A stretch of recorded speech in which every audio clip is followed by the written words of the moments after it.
I hate you boss part 5 రచయిత తనూజ గారు. ఛీ ఎదవా వదులు అంటూ విడిపించుకోవడానికి ప్రయత్నం చేస్తోంది.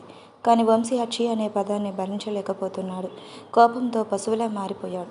కీర్తిని ఎక్కడ పడితే అక్కడ తాకుతూ మెడ మీద ముద్దలు పెడుతూ కీర్తిని శారీరకంగా హింసించడం మొదలుపెట్టాడు. వంశీ తాకిడి తన శ్వాస, వంశీ నుంచి వచ్చే వాసన కీర్తి భరించలేకపోతుంది. ప్లీజ్ నన్ను వదులు అంటూ తన నుంచి విడిపించుకోవడానికి ప్రయత్నం చేస్తున్నా. వంశీ పట్టు విడిపించలేక ఏడుపు మొదలుపెట్టి ప్లీజ్ హెల్ప్ మీ, ఎవరైనా ఉన్నారా అంటూ అరవటం మొదలుపెట్టి ఆ అరుపులు బయట వినిపించడం మొదలయ్యింది. అక్షయ్ వాళ్ళలో టెన్షన్ మొదలయ్యింది. హేయ్ వదలయ్యి అంటూ తోసుకుని ల్యాబ్ దగ్గరికి పరుగులు పెట్టారు. ఇటు వంశీ, చెల్లి, ఐశ్వర్య ఫ్రెండ్స్ కూడా బయటపడ్డారు. జస్ట్ తనకి వార్నింగ్ ఇచ్చే భయపెడతారు అనుకున్నారు. కానీ ఏదో చేయబోతాడేమో, జరగబోతుందని అర్థం చేసుకుని వాళ్ళు అక్షయ్ వాళ్ళ వెనకెళ్ళే పరుగు పెట్టారు. ఇక్కడ ల్యాబ్లో వంశీ నుంచి తప్పించుకోవడానికి ప్రయత్నం చేస్తున్న కీర్తి ఎలాగో తన శక్తిని ఉపయోగించి వంశీ పట్టుని విడిపించుకుంది. బయటకు పరుగులు పెడుతున్న సమయంలో వెనకాల ఫాస్ట్గా వచ్చి కీర్తి ముందు నిలబడ్డాడు వంశీ. చూడు, నా జోలికి రావద్దు, వదిలే, లేదంటే నేరుగా పోలీస్ స్టేషన్కి వచ్చి నేను పోలీస్లో కూర్చోబెడతాను అని వార్నింగ్ ఇస్తుంది కీర్తి. వంశీని ఇంకా కోపం పెరిగింది. నేనేం చేస్తున్నా చూడు అంటూ తన మీదకి రాబోయాడు.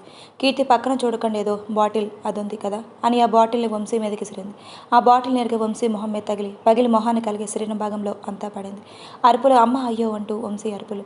కీర్తి షాక్ అయి అక్కడే నిలబడిపోయింది. ఏం జరిగిందో కూడా తెలియకుండా స్తంభంలా నిలబడిపోయింది. కీర్తి అనుకోకుండా విసిరిన ఆ బాటిల్ యాసిడ్ బాటిల్. ఆ ఫోర్స్కి పగిలిన వంశీ యాసిడ్తో తడిచాడు.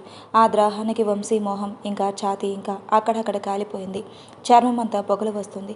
అప్పటికే అరుపులకి ల్యాబ్లో స్టూడెంట్స్, లెక్చరర్స్, వర్కర్స్ చేరుకున్నారు. బయట నుంచి పిలుస్తున్నారు, అరుస్తున్నారు, డోర్స్ దబదబాని కొడుతున్నారు, పగలు కొట్టడానికి ప్రయత్నం చేస్తున్నారు. కీర్తి అరుపులకి ఈ లోకంలోకి వస్తూ పరుగున వెళ్ళి డోర్ ఓపెన్ చేస్తుంది. కీర్తి నీకేం కాలేదు కదా అంటూ మాటలు ఆగిపోయింది అక్షయ్ వాళ్లకు. వంశీ అరుపులు వింటూ తన చూస్తూ ఐశ్వర్య అన్నయ్య అంటూ అరుస్తూ కళ్ళు తిరిగి పడిపోయింది. వంశీని వెంటనే హాస్పిటల్లో అడ్మిట్ చేశారు. విషయం పెద్దదవుతుంది, పోలీస్ కంప్లైంట్ అంటూ చాలా దూరం పోతుంది. కానీ కీర్తి వాళ్ళ ఇంట్లో మాత్రం తెలియదు. వంశీ నాన్న పాలిటిక్స్ అండ్ బిజినెస్ మ్యాన్తో అంత పెద్ద మనిషి కూడా కీర్తిని ఏం చేయలేకపోయారు. ఎందుకంటే వంశీ గురించి కాలేజీలో అందరూ బ్యాడ్గా చెప్పారు. కీర్తిని టీజ్ చేస్తున్నాడని, లవ్ చేస్తున్నానని, కీర్తి వంశీని పిలుస్తున్నాడని, టార్చర్ అని అప్పటికే అంతా తెలుసు. ఒక 2-3 రోజుల్లోనే ఇవన్నీ జరిగిపోయింది. పోలీసు వాళ్ళు వంశీది తప్పు అని తెలుసుకుని కీర్తిని ఏమైనా ప్రమాదం జరిగితే వంశీ వాళ్ళదే బాధ్యత అని కేసు క్లోజ్ చేస్తారు. కీర్తి ఆ సంఘటన తర్వాత వాళ్ళు చాలా డల్గా ఉండటం మొదలుపెట్టింది. రోజులు గడుస్తున్నాయి కానీ కీర్తిలో మార్పు రావటం లేదు. ఎంతైనా వంశీ అలా అవ్వటానికి కారణం తనే అని లోపల కృంగిపోతూ ఉండేది. కీర్తిని గమనిస్తున్న ఫ్రెండ్స్ తనని నార్మల్ చేయడానికి ప్రయత్నం చేస్తూ మెల్లిమెల్లిగా తను మామూలు చేశారు. 3 నెలలు గడిచాయి. కీర్తి మీద కోపంతో వంశీ కుటుంబం, ఫ్రెండ్స్ రగిలిపోతున్నారు. వంశీ మెల్లగా కోలుకున్నాడు. కానీ గాయాలు, నొప్పి, మంటలు లేకపోయినా తన మొహం ఒకవైపు పూర్తిగా కాలిపోయింది. అండ్ తన ఛాతి భాగం, చేతులు అలా ఉండడం వంశీకి నచ్చడం లేదు. బయటకు రాకుండా ఎవరితో కలవటం కానీ మాట్లాడటం కానీ మానేశాడు. అద్దంలో తను తాను చూసుకుంటుంటే కీర్తిని గుర్తుకు వస్తుంది. అలా అసహ్యంగా తయారడానికి కారణమైన కీర్తిని చంపాలని అనుకున్నాడు వంశీ. అదే విషయం వంశీ వాళ్ళ నాన్నతో మాట్లాడాడు. కానీ పోలీసు వాళ్ళు వార్నింగ్ ఇవ్వటం వల్ల ఎప్పటికేం చేయకూడదు, అది కాలేజ్ నుంచే బయటికి రావాలి, అప్పుడే మనం దాని చావు చూడగలం అన్నాడు. ఆ మాట వంశీ తట్టుకోలేకపోయాడు. తనకు బ్రతకాలని లేదు అని, తన జీవితం ఇలా ఒక గదిలోనే ఉండటం ఇష్టం లేదు. ఎలాగైనా కీర్తి చావాలి, అది ఎలా అని నాకు తెలియదు. ఐషు, నా చివరి కోరిక ఇదే. నాకు తెలుసు నా గురించి నువ్వు చాలా బాధపడుతున్నావని. నిన్ను ఇలా ఒంటరిగా వదిలి వెళ్తున్నందుకు నాకు క్షమించు. నువ్వు జేమ్స్ పెళ్లి చేసుకుని హ్యాపీగా ఉండాలి. ఆ కీర్తిని చంపి పైన నా దగ్గరికి పంపించు, ఇదే నీ అన్నయ్య చివరి కోరిక అంటూ ఆత్మహత్య చేసుకున్నాడు. వంశీ చావుని ఐశ్వర్య తట్టుకోలేకపోయింది. అలాగే వంశీ నాన్న కూడా భరించలేక ఉన్న ఒక్క వారసుడు దూరం అయ్యేసరికి 2 నెలలకు దిగులుతో గుండెపోటుతో చనిపోయాడు. ఒక పక్క వంశీ, ఇంకో పక్క కన్న తండ్రి. లోకంలో తెలియని తల్లి ఉన్నా లేకున్న ఐశ్వర్య పిచ్చిది ఎక్కేది. ఇలా అవ్వటానికి కారణం కీర్తినే కారణం. ప్రయాణంగా చూసుకుంటున్న అన్నయ్య ఇంకా తిరిగినని లోకానికి వెళ్ళడానికి కారణం కీర్తి. కూతురంటే ప్రాణం ఇచ్చే తండ్రి గుండెపోటుకి కారణం కీర్తి. అందుకే కీర్తిని ఎలాగైనా చంపాలని అనుకుంది. రౌడీల్ని పెట్టి కీర్తి మీద అటాక్ చేయడానికి పంపించింది. కీర్తి అప్పుడు 2nd ఇయర్ చదువుతుంది. వంశీ చనిపోవటం, దాని కారణంగా వాళ్ళ నాన్నకి గుండెపోటు రావటం ఇవేమీ కీర్తికి తెలియదు. ఆల్రెడీ వంశీకి ఇలా అయ్యిందని చాలా బాధపడుతుంది. అందులో ఇప్పుడు కొంచెం వంశీ అనే పేరు కానీ, ప్రేమ అనే పదం కానీ వింటే చాలా బెదురుతుంది. అందుకే అక్షయ్ వాళ్ళ ఆ విషయం కీర్తి వరకు చేరకుండా జాగ్రత్తలు తీసుకున్నారు. విధి కీర్తికి చావు రాకుండా ఆపింది. ఐశ్వర్య పంపిన రౌడీల నుంచి అటాక్ తప్పించుకుంది. కీర్తి తప్పించుకుంది అని తెలిసిన ఐశ్వర్య అరుపులు కేకలు పెట్టడం మొదలుపెట్టింది. ఇలా అవ్వటానికి ఐశ్వర్య ఒంటరితనమే ఇలాంటి ఆలోచన కలిగిస్తున్నాయి అని అర్థం చేసుకున్నాడు జేమ్స్. ఆ సంవత్సరం జేమ్స్ చదువు కూడా పూర్తి అవ్వటం వల్ల జేమ్స్ వెంటనే ఐశ్వర్యని పెళ్లి చేసుకుంటాడు. అప్పటికే జేమ్స్ ఐశ్వర్య వాళ్ళ బిజినెస్లు అన్నీ చూసుకోవటం మొదలుపెట్టాడు. వంశీ ఆఖరి కోరిక తీర్చడమే లక్ష్యంగా పెట్టుకుంది ఐశ్వర్య ఆలోచనలు మార్చాలని జేమ్స్ ఎంతగానో ప్రయత్నాలు చేస్తున్నాడు. కానీ ఐశ్వర్య మాత్రం పట్టువెరగని విక్రమార్కుల్లా కీర్తి మీద అటాక్లు చేపిస్తూనే ఉంటుంది. నోట్: ఐశ్వర్య ఎందుకు కీర్తిని చంపాలనుకుంటుందో అండ్ కీర్తి ఎందుకు భయపడుతుందనే స్టోరీలో రివీల్ చేశాను. కానీ అక్షయ్ మాత్రం కీర్తి ముందర వంశీ కీర్తిని ప్రేమించడం నుంచి యాసిడ్ అటాక్ వరకు మాత్రమే చెప్పాడు. ఎందుకంటే కీర్తికి వంశీ వాళ్ళ నాన్న మరణం గురించి తెలిస్తే తట్టుకోలేదు అని. మిగిలింది చూద్దాం. పాస్ట్ ఇంటర్తో అయ్యింది. ప్రెజెంట్ అక్షయ్ చెప్తున్నది అంతా విన్నారు అందరూ.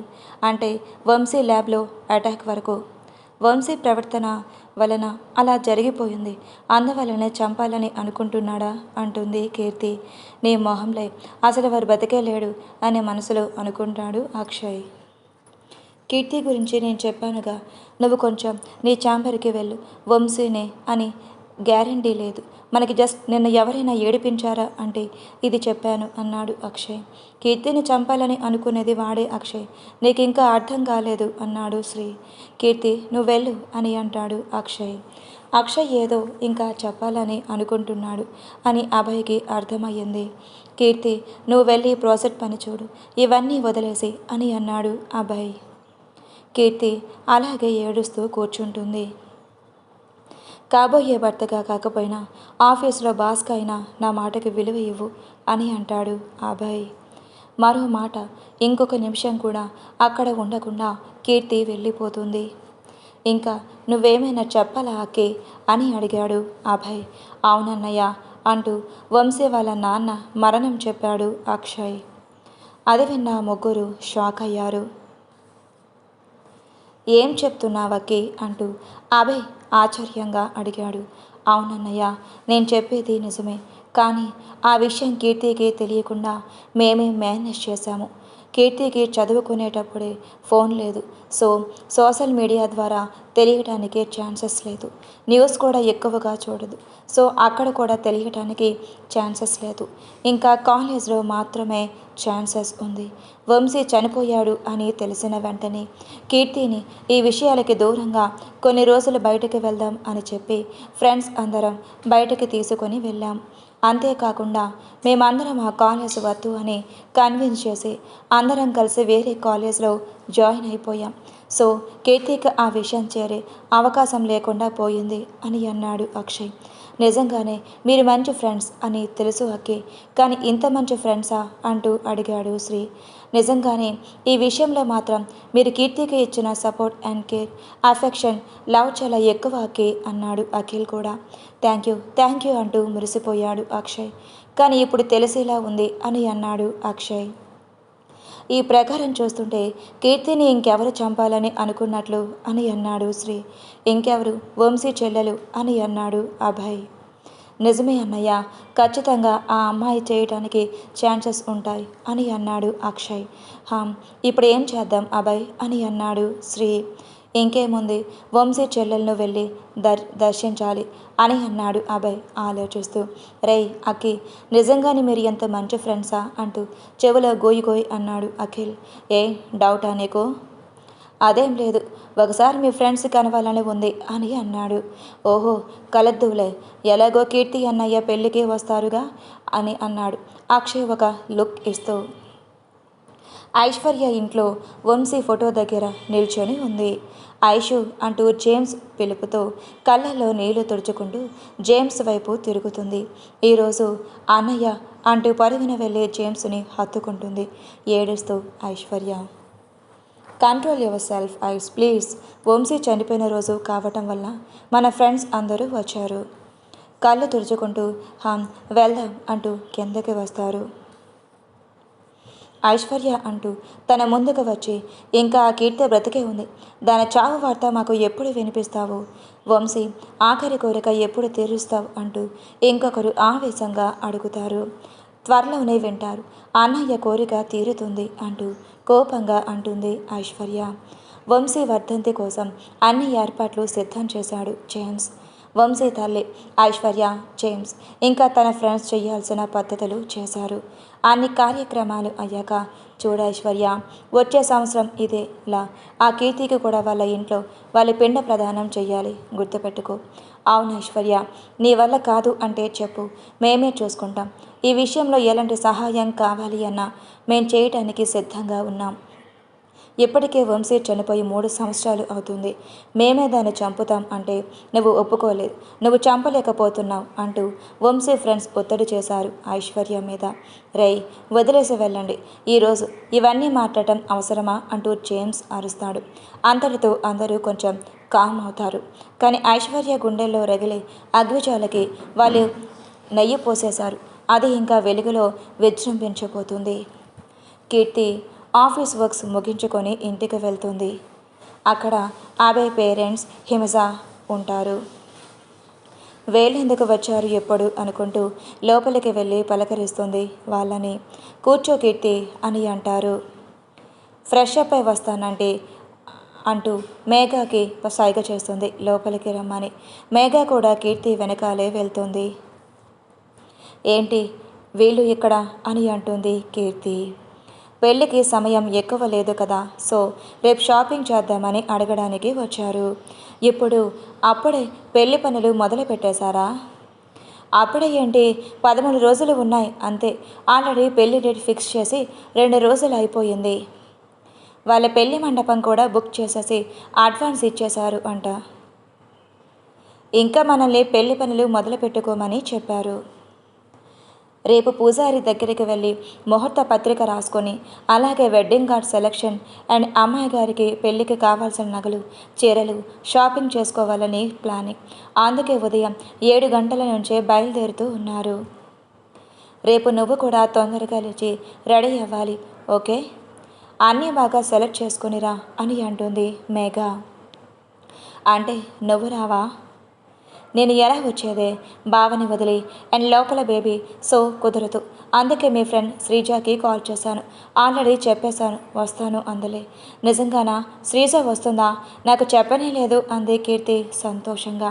తనే చెప్పొద్దంది నన్ను కూడా, నువ్వు ఫీల్ అవుతున్నావని చెప్పేశాను. బట్ రేపు షాక్ అయినట్లు యాక్టింగ్ చేయి అని అంది మేఘ నవ్వుతూ.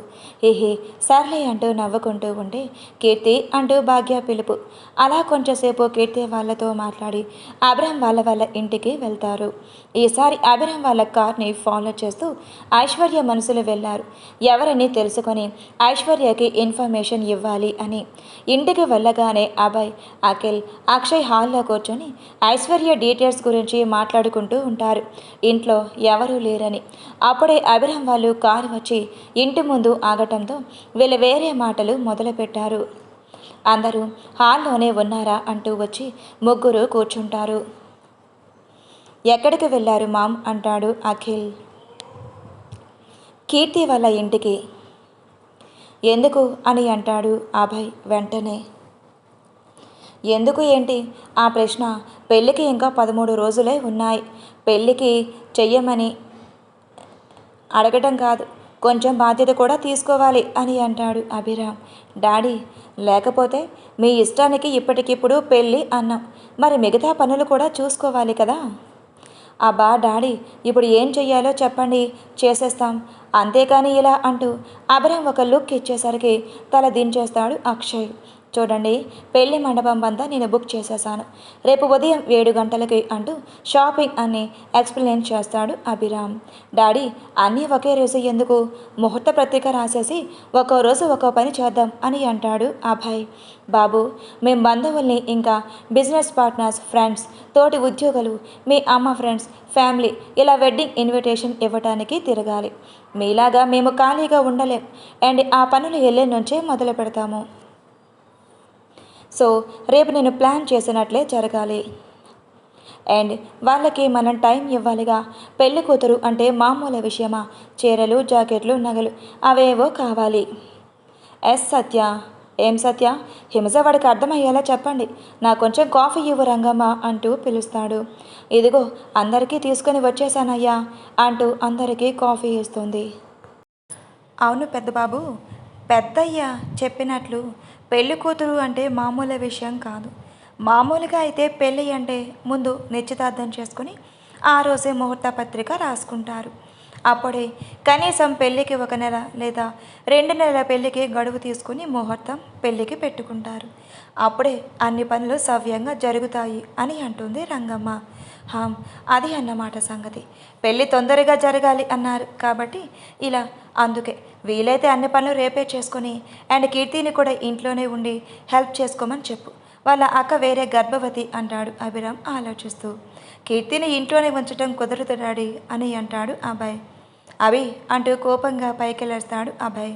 డాడీ ప్లీజ్ అంటూ పైకెళ్ళేస్తాడు అభయ్ కూడా. అభి సైలెంట్గా ఉండు.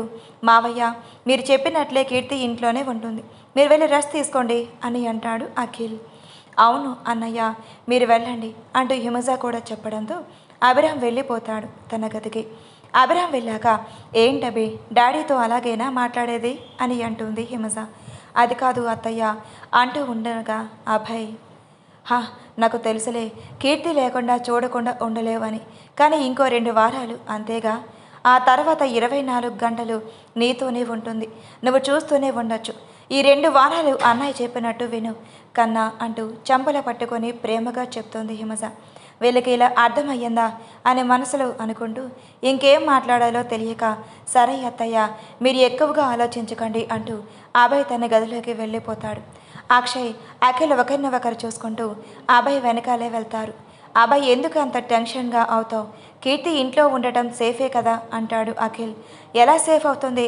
తన చుట్టూ మనుషులు ఉన్నారు. అఖిల్ ఎప్పుడు ఓసారి తన మీద అటాక్ చేయకుండా ఉంటారా? అన్నయ్య నేను ఒకటి చెప్పేదా, ఇన్ని రోజులంటే కీర్తిని ఎవరూ చంపకుండా ప్రయత్నం చేస్తున్నారో తెలియదు, కానీ ఇప్పుడు తెలుసు కదా. మనం జాగ్రత్తగా మనుషుల్ని పెడదాం అండ్ ఆ ఐశ్వర్యకి కూడా ఒకసారి వార్నింగ్ ఇచ్చాం అంటే తనే సైలెంట్ అవుతుంది.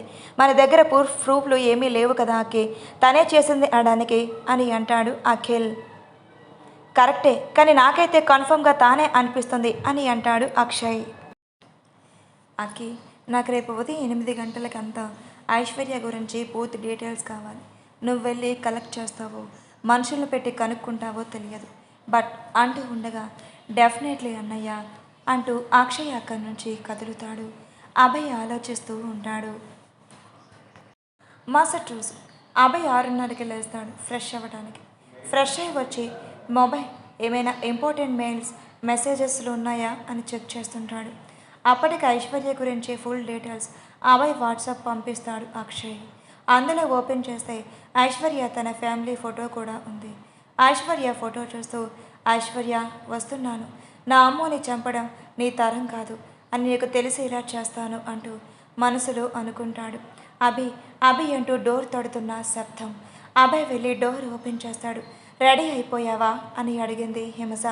హా అత్తయ్య, 10 నిమిషాలు వచ్చేస్తాను.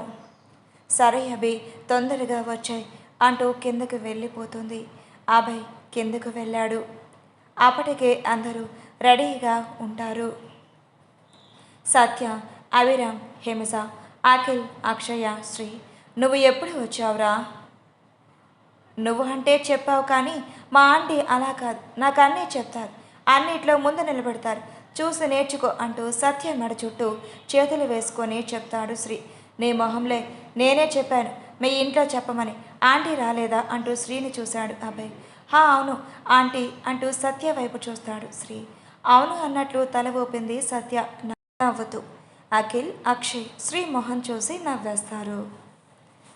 నువ్వురా నా బెస్ట్ ఫ్రెండ్ అంటే అభయ్ భుజం మీద చెయ్యి వేసుకుంటూ చూసి నేర్చుకుంట్రా అంటూ అఖిల్ అక్షయ్ వైపు చూస్తారు.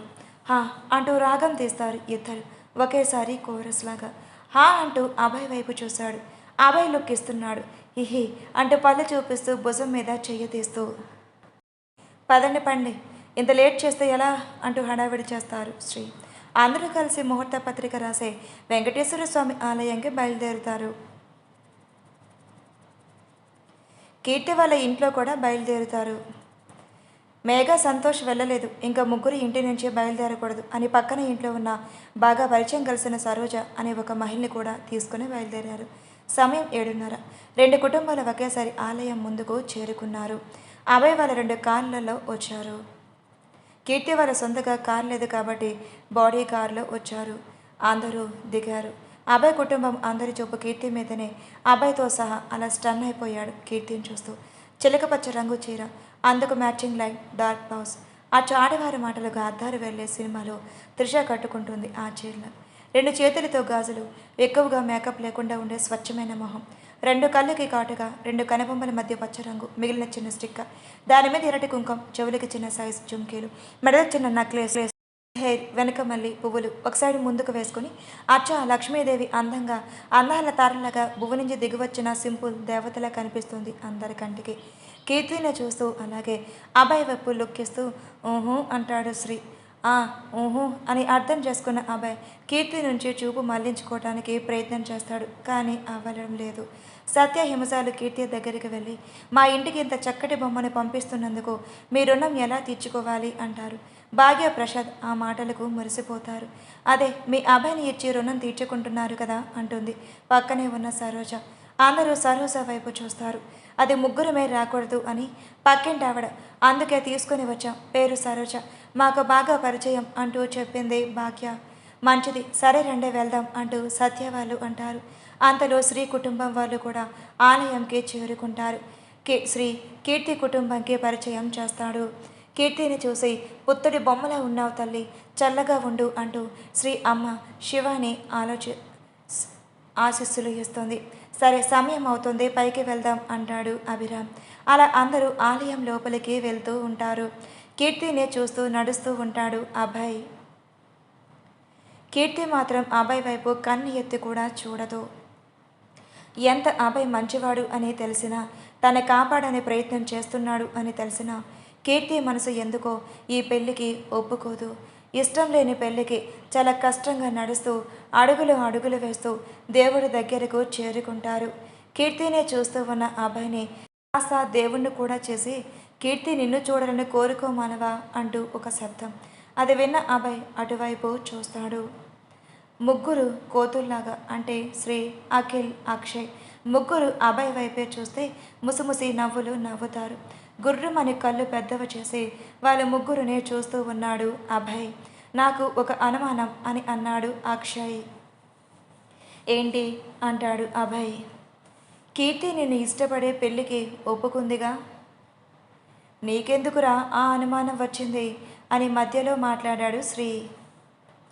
కీర్తి అంత డల్గా ఎందుకు ఉంది, నాకు తెలిసి అలా ఉండదే, వెళ్ళి అడిగిరా అన్నాడు అభయ్. అదేం వద్దు, ఉదయం లేచిందిగా, అందుకే అలా ఉంటుందిలే అన్నాడు శ్రీ. ఆకి అంటూ హిమజ పిలవడంతో అక్షయ్ వెళ్తాడు. కీర్తికి పెళ్ళి ఇష్టం లేకుండా పెళ్ళికి ఒప్పుకుంది అని మిగిలిన వాళ్ళకి కూడా అనుమానం వచ్చేలోపే కీర్తితో మాట్లాడి మామూలుగా ఉండమని చెప్పాలి అంటూ శ్రీ అంటాడు. అవును నిజమే, ఆల్రెడీ ఒకసారి అక్షయ్ ముందు ఎగ్జైటింగ్ అనింది, మేబీ వాడి మైండ్లోకి ఆ మాట వెళ్ళలేదేమో అని అన్నాడు అఖిల్. నిజమే, వండు అంటూ శ్రీ కీర్తి దగ్గరకు వెళ్తాడు. అభయ్ కీర్తినే చూస్తూ ఉంటాడు. పెద్దవాళ్ళందరూ పనులు చూస్తూ ఉంటారు. తీసుకొచ్చిన పువ్వులు, పళ్ళు, ఆకు వక్క ఇలా అన్నీ సర్దుతూ ఉంటారు. Hi Keerthi. Good morning sir. Keerthi, ఒక హెల్ప్. చెప్పండి సార్. మొహంలో కొంచెం నవ్వు అంటూ ఉండగా కీర్తి ఒక లుక్ ఇస్తుంది శ్రీవైపు. అంటే నీకు ఇష్టం లేదు కానీ నీకు తెలుసుగా సార్, నాకు అర్థమయ్యింది, ఎవరికి అనుమానం రాకూడదు అంతేగా అనింది కొంచెం సీరియస్గా. శ్రీ అవును అన్నట్టు తల మాత్రం ఊపుతాడు. ఓకే సార్, మీరు వెళ్ళండి అంటూ కీర్తి దేవుని దగ్గరికి వెళ్ళి దండం పెట్టుకుంది. స్వామి, నా జీవితం ఇక మీదట నా బాధ్యత, నాకు అంత మంచి జరిగేలా చూడు, అలాగే నా వల్ల ఎవరి ఇబ్బంది కానీ బాధ కానీ పడకుండా చూడు అని మనసారా దేవుని దండం పెట్టుకుంటూ ఉండగా కీర్తి అంటూ పిలుపు. తిరిగి చూస్తే హిమజ పంతులు గారు పిలుస్తున్నారా అంటూ కీర్తిని తీసుకొని వెళ్తుంది. కీర్తి వెళ్ళి అభయ్ పక్కన నిలబడుతుంది. అందరూ జంటను చూసి మురిసిపోతారు. అమ్మ ముహూర్త పత్రిక రాయటం మొదలు పెడదామా అని అడుగుతారు పంతులు. మొదలు పెట్టండి అని చెప్పగా అన్ని సాంప్రదాయ ప్రకారం ముహూర్త పత్రిక రాసి చదువుతారు పంతులు. గంట సమయం తర్వాత అందరూ దేవుని దర్శనం చేసుకుని ఆలయం నుంచి హోటల్కి వెళ్ళి టిఫిన్ చేసి షాపింగ్కి బయలుదేరుతారు. పక్కింటి సరోజ ఇంటికి వెళ్తుంది. అప్పటికే సమయం 10 గంటలు అయ్యింది. ఫస్ట్ నగలు షాపింగ్ చేయడానికి బయలుదేరుతారు. అభయ్, కీర్తి, శ్రీ, అఖిల్, అక్షయ్ ఓ కారులో, మిగిలిన 5 మంది అంటే అభయ్ అమ్మా నాన్న, కీర్తి అమ్మా నాన్న, హింస ఒక కారులో బయలుదేరుతారు. డ్రైవింగ్ అభయ్ చేస్తూ ఉంటాడు. పక్కన కీర్తితో కూర్చొని ఉంటుంది. కీర్తి వదిన అంటాడు అక్షయ్ కావాలనే. హా అంటూ వెనక్కి తిరిగి గుడ్లు బయటకు వచ్చేలా కోపంగా చూస్తుంది కీర్తి. నీకు అన్నయ్యకి పెళ్ళి, ఇంకా నిన్ను వదిన అనే కదా పిలవాలి. కీర్తి అని పిలిస్తే ఏం బాగుంటుంది చెప్పు. అక్కి నువ్వు పిలుపు మార్చాలని ఎవరు నీకు చెప్పలేదుగా అంటాడు అభయ్. చెప్పకముందే నేను మార్చుకోవడం మంచిది కదా. అందుకే కీర్తి నువ్వు ఆ పిలుపుకి అలవాటైపో, ఓకేనా వదిన అంటాడు. కీర్తి ఏం మాట్లాడదు. అభయ్ కీర్తి వైపు చూస్తాడు. ఆహా ఏం రొమాంటిక్ లిక్ ఇచ్చావన్నయ్యా అంటాడు అక్షయ్. కీర్తి వెంటనే అభయ్ని చూస్తుంది. రే అక్కి నేను మామూలుగానే చూశాను, ఇలా మాట్లాడేవంటే ఇక్కడే దింపేస్తా అంటాడు అభయ్ సీరియస్గా. అభయ్ గురించి తెలుసు కాబట్టి వద్దులే అంటూ కామ్గా మూతి మూర్చుకొని కూర్చుంటాడు అక్షయ్. కీర్తి ఫ్రంట్ అద్దంలో నుంచి అక్షయ్ని చూసి నీ మొహం అలా అస్సలు బాగాలేదు, కొంచెం ఎక్స్ప్రెషన్ మార్చు మంకీ అంటుంది కీర్తి చిన్న నవ్వుతూ. హేయ్ నన్నే మంకీ అంటావా అంటూ మళ్ళీ జుట్టు లాగుతాడు అక్షయ్. అబ్బా అంటూ అరుస్తుంది కీర్తి. రే ఏంటి మీ ఇద్దరు చిన్నపిల్లల్లాగా అల్లరి చేస్తున్నారు అంటాడు శ్రీ. చెయ్యి నువ్వు శ్రీ, అట్లీస్ట్ అలా అయినా సంతోషంగా ఉంటుంది కదా అంటాడు కీర్తి వైపు చూస్తూ అబ్బాయి. కీర్తి మళ్ళీ మామూలుగా అవుతుంది. షాపింగ్ మాల్ వచ్చేస్తుంది. పార్కింగ్ చేసి అందరూ కలిసి ఒకేసారి ఎంట్రీ ఇస్తారు లోపలికి. ఏంటిది ఇంకా వచ్చి నన్ను సర్ప్రైజ్ చేయలేదు అని మనసులో అనుకుంటూ ఉంటుంది తన ఫ్రెండ్ శ్రీజ గురించి కీర్తి. అలా అనుకోగానే షాపింగ్ నుంచి బయటకు వస్తున్నట్లు వస్తుంది శ్రీజ. శ్రీతో మాట్లాడుతూ వస్తున్న అక్షయ్ శ్రీజను ముందు చూసి హే శ్రీజ అంటూ గట్టిగా పిలిచాడు. శ్రీజ ఆ పిలుపు వైపు చూసి ఎగ్జిట్గా హాయ్ అక్కి అంటూ వస్తుంది. కీర్తి కూడా అప్పటికే గమనించే వాళ్ళ ఇద్దరి పిలుపుని పరుగున వెళ్ళి శ్రీ అంటూ గట్టిగా హత్తుకుంటుంది. కీర్తి ఎలా ఉన్నావే అంటూ అడిగింది శ్రీజ. నేను బాగానే ఉన్నాను, నువ్వు ఎలా ఉన్నావు అంటూ మొదలుపెట్టారు. హలో నిన్ను చూసింది అంటాడు అక్షయ్. రే అక్కి ఎలా ఉన్నావురా అంటూ శ్రీజ చాలా క్లోజ్గా. ఇద్దరు కుటుంబాల వాళ్ళ ముగ్గురిని చూస్తూ ఉన్నారు. ఏహే నేను బాగున్నాను మంకి, నువ్వెలా ఉన్నావు, ఏంటి అసలు ఇక్కడ ప్రత్యక్షమయ్యావు, బెంగళూరు నుంచి ఎప్పుడు వచ్చావంటూ ప్రశ్నలు వేయటం మొదలుపెట్టాడు. తప్పుగా అనుకోకు శ్రీజ, మేము షాపింగ్ చేసుకుంటూ ఉంటాం, మీరు మాట్లాడుకోండి ప్లీజ్ అంటాడు అభిరామ్. ఎందుకంటే ఇంకా పనులు చేయాల్సినవి చాలా ఉన్నాయి కనుక. శ్రీ మా డాడీ అన్నాడు అక్షయ్. ఓకే అంకుల్ సారీ అంటుంది శ్రీజ. అయ్యో ఇందులో సారీ ఎందుకుమా, రా నువ్వు కూడా కీర్తికి సహాయం చేయడానికి సెలక్షన్లు అంటుంది సత్య. అవును శ్రీజ రా నువ్వు కూడా అంటుంది భాగ్య కుటుంబానికి శ్రీజ బాగా తెలుసు. ఓకే ఆంటీ ఖచ్చితంగా, కానీ ఇప్పుడు ఎందుకు అంటే ఏమీ తెలియని దానిలా అడుగుతుంది శ్రీజ. అవన్నీ నేను ఎక్స్ప్లెయిన్ చేస్తాను, వెళ్దామా అంటూ అక్షయ్ శ్రీజ చెయ్యి పట్టుకొని లాక్కుని వెళ్తుంటే అలా అందరూ కలిసి లోపలికి అయితే వెళ్ళిపోయారు. వెళ్ళేటప్పుడే అక్షయ్ కీర్తి అభయ్ల సంగతి మొత్తం చెప్తాడు. ముందే అన్ని తెలిసినా ఏమీ తెలియనట్టు యాక్టింగ్ చేసింది ఎక్స్ప్రెషన్తో శ్రీజ. ఇక్కడ ఒకరు మన శ్రీజ బేబీని కళ్ళర్పకుండా చూస్తున్నారు, ఎవరో కాస్త గెస్ట్ చేయండి, నేను నెక్స్ట్ ఎపిసోడ్ రివీల్ చేస్తాను. కీర్తి నగల షాపింగ్ అయితే మొదలవుతుంది. ఒక్కొక్కటిగా చూస్తూ ఉన్నారు. ఇంతలో అభయ్కి ఒక కాల్ వస్తుంది. సార్ మీరు చెప్పింది చేశామంటూ.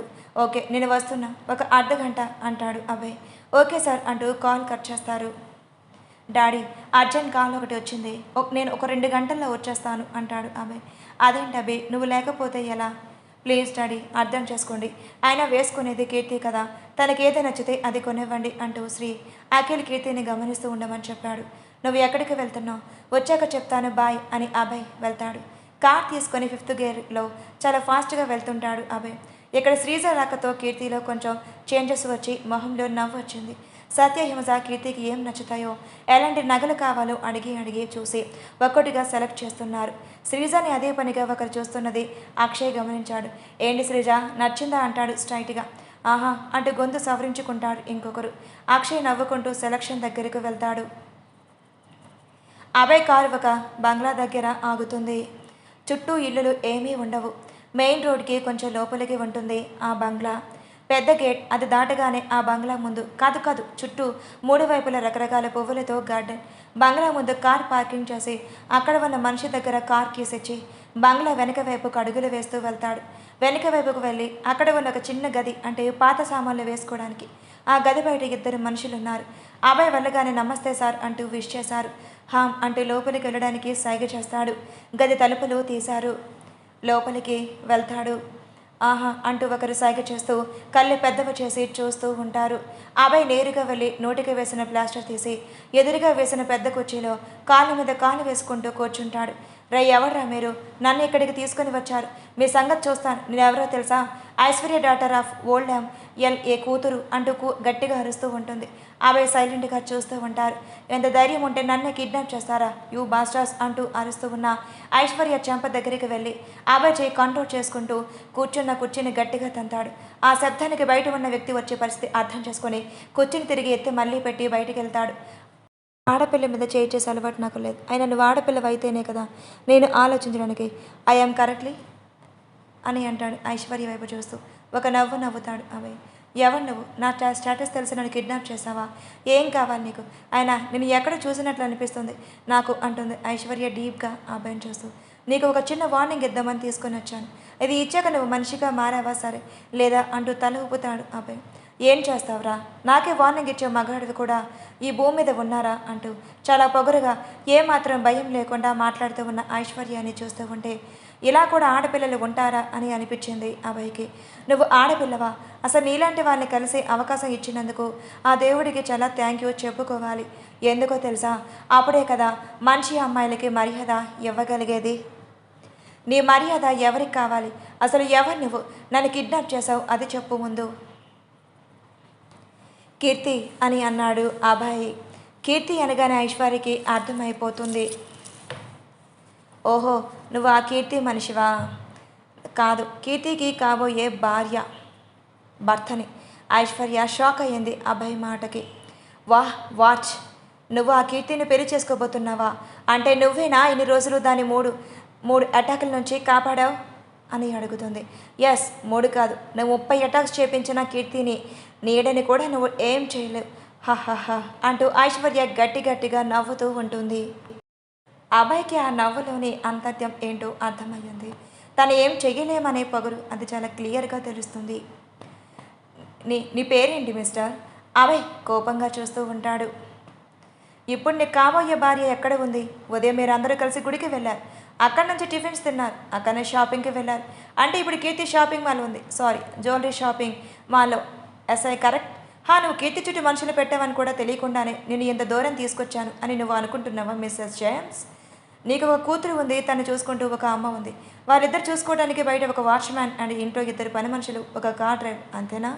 జేమ్స్ ఉదయం 9 గంటలకు ఆఫీస్కి చేరుకుంటాడు. నువ్వు 10కి సెల్ఫ్ డ్రైవింగ్తో ఆఫీస్కి బయలుదేరుతావు. అబ్బాయి తన కుటుంబం తన డీటెయిల్స్ గురించి చెప్తూ ఉంటే ఐశ్వర్య అలా చూస్తూ ఉంది. ఎంత తెలుసుకున్నావు? నా కుటుంబం బ్యాక్గ్రౌండ్ గురించి తెలుసుకోలేదా?